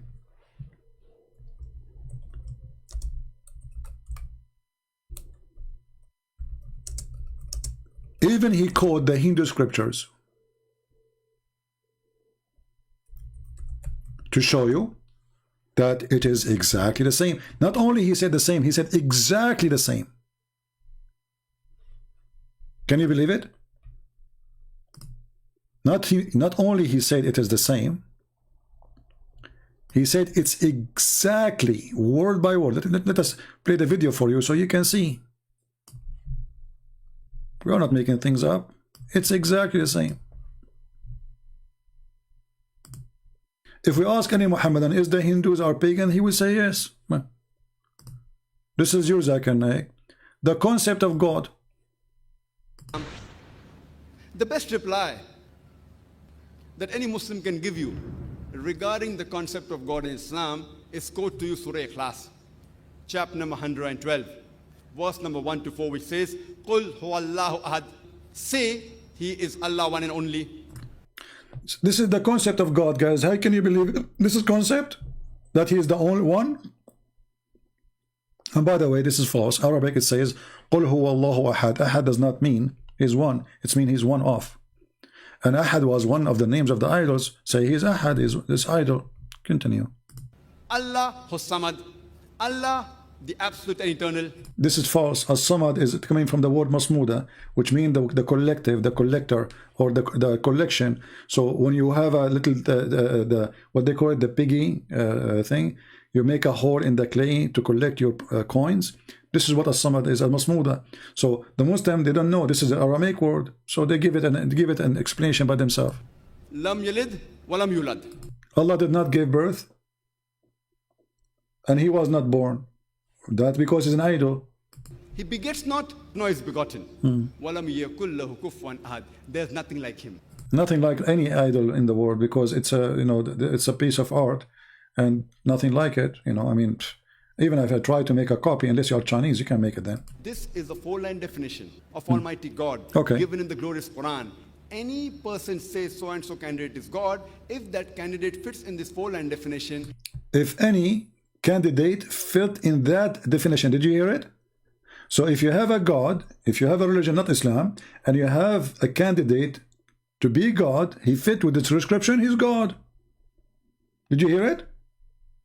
Any candidate, you know, he fit with the description, he's God. It fits in this four-line definition. We Muslims have got no objection in accepting that candidate as God. And this is exactly what is also mentioned in the Hindu scriptures, the same 4 points. Did you hear it? So your God and the God of the Hindus is the same one. Muslim, did you hear it? Your God and the God of the Hindus is the same exact one. You both worship one God. It's not me who said that. This is Zakir Naik in the front of your eyes. And the video name is The Concept of God. Here we go. It's in the front of your eyes. This guy, he have 2.97 million. There's 2.9 million Abdul. Nobody dare to open his mouth and say, this is wrong. Because simply it's not wrong. You Muslims are a bunch of pagans. Anyone have the same concept. He have a candidate, he is fit to be God. This is what he said. Listen carefully. As God. And this is action and accept it fits in this four-line definition. It fits in this four-line, says so and so candidate is God. If that candidate fits in this four-line definition, we Muslims have got no objection in accepting that candidate as God. And this is exactly what is also mentioned in the Hindu scriptures, says so and Did you hear it? So stop lying to us saying that you are not like the Hindus. Stop lying to us saying that you have a true God and the Hindus are false, because here we go, your biggest shish kebab, he just admitted that Allah is the same as the Hindu God.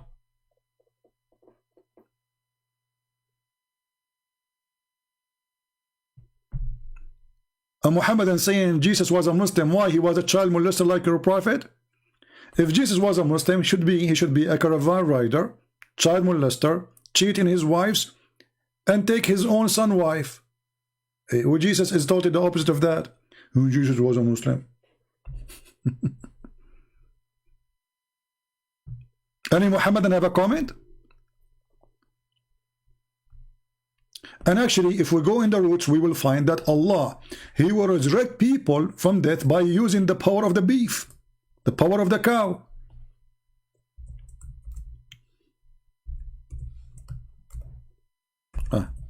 We need to change to Arabic. Hold on. My keyboard keeps switching.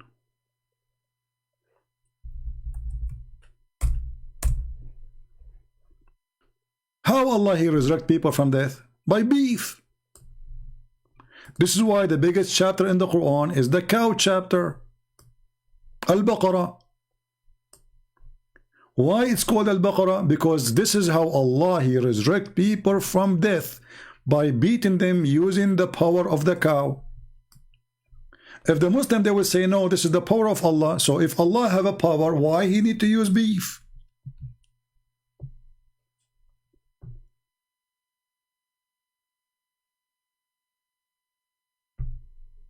Any Muhammadan? And not only that, it says, and this is how Allah he bring life. Thus Allah brings the dead to life. How? By beating them by beef. What is the connection between resurrecting people from death and beef.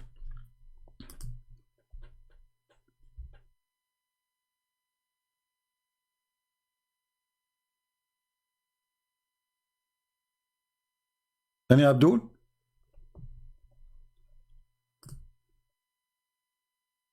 Can your God resurrect people without using the beef of the Hindus?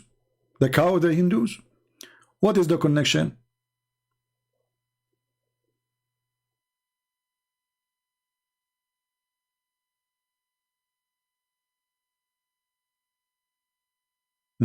A Muslim Abdul, he is posting for us chapter 4 verse 171. But my friend, the same verses you are posting for us proving that Allah is an idiot. Actually, I challenge you to call me, read the verse for me, and then people will laugh at you, and it's your verse. Because the same verse says, say no Trinity, is the same verse confirming the Trinity, but in Islamic way. Shall we read the same verse you are posting for us? Why you did not copy the rest of it? You did not copy it because the rest is embarrassing. So let us go to chapter 4 verse 171, and then people will die laughing. Here we go. Chapter 4, the women chapter, womanizer prophet. Okay, here we go. We go to the verse you are asking us for. Did you ask for it? You asked for it, so get what you asked for. Get ready, shish kebab time. Okay. Look how stupid this religion is.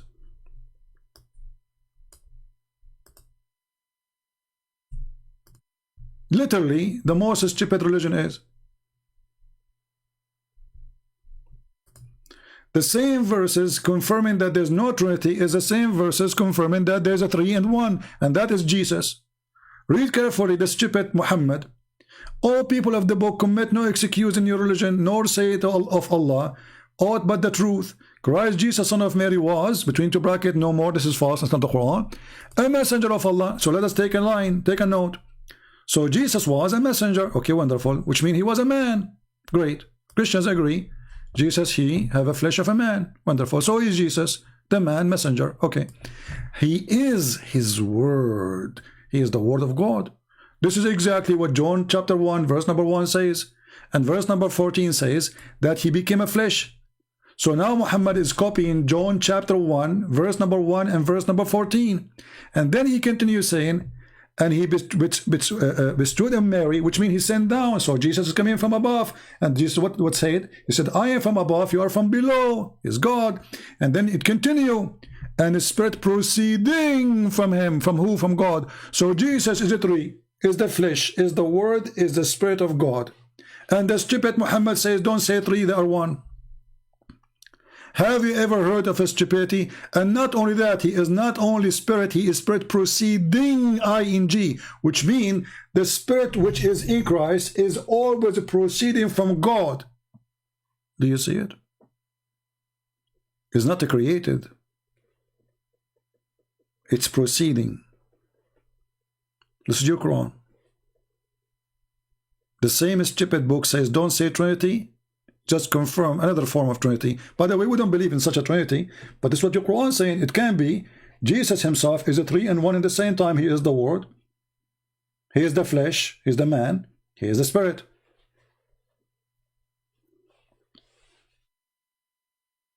The problem is your God is a fool and your prophet is more foolish.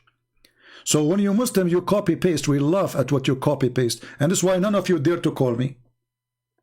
I stay here for 6 hours, 7 hours, 8 hours, and then where is those who claim that they can bust me? Who are they? Where are they?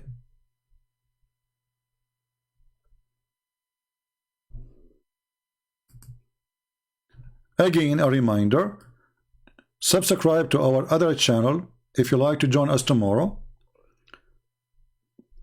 Tomorrow is the last day before Christmas. Actually, it's going to be almost Christmas for those who live in Asia. So if you like to join us, we have the link in the first message you see when you enter the chat. Join us there, please, if you care for the topic. And remember that channel is there is not really for a debate. It's to study the Bible. So we will keep the language so clean. We cannot mention anything about Islam because Islam is very dirty. We cannot mention the name of the Lord next to the name of the filthy and the faith of Muhammad. All right. So I want to say thank you all for being here. May the Lord bless you. And I will see you tomorrow in my other channel, if you care to join us.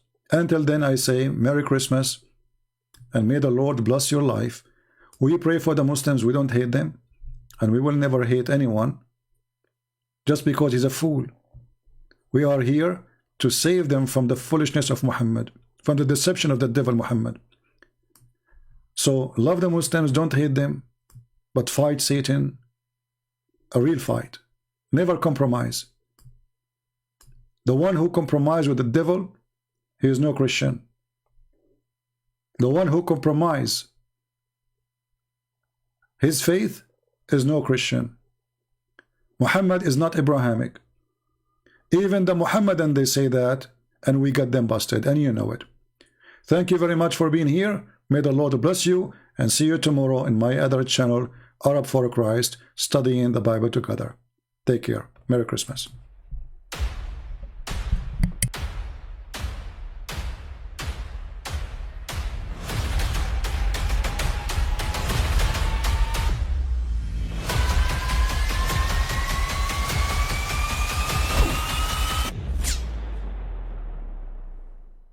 But I mean, again, he doesn't know who Gabriel is, right? Because he didn't come from an Abrahamic faith. The people of Mecca were pagan. Quran is mentioned. If this book was from other than God, they would have found in it many contradictions. If a book is without contradictions, that has no bearing on whether it comes from God or not. I've had phone books that are inerrant, but I certainly don't think God gave them. That we believe without understanding. The brother asked a very important question, that most of the scholars say that listening to music, watching movies, and most of the television programs, they're haram. So how can we have fun? Let me tell you, brother, at the outset, that having fun is permitted in Islam as long as the fun is halal fun. That the standard narrative has holes in it. The Prophet tells us because Satan or the devil sleeps over our nostrils. Those who oversleep and not pray Fajr on time, Satan urinates in their ears. I really do think Jesus was crucified and that he really was dead and buried. He thought that he was a son of God in the sense that he was specially chosen by God. I think Jesus really did think he was going to be the Messiah, the future king of Israel. I mean, that is, after all, why they crucified him.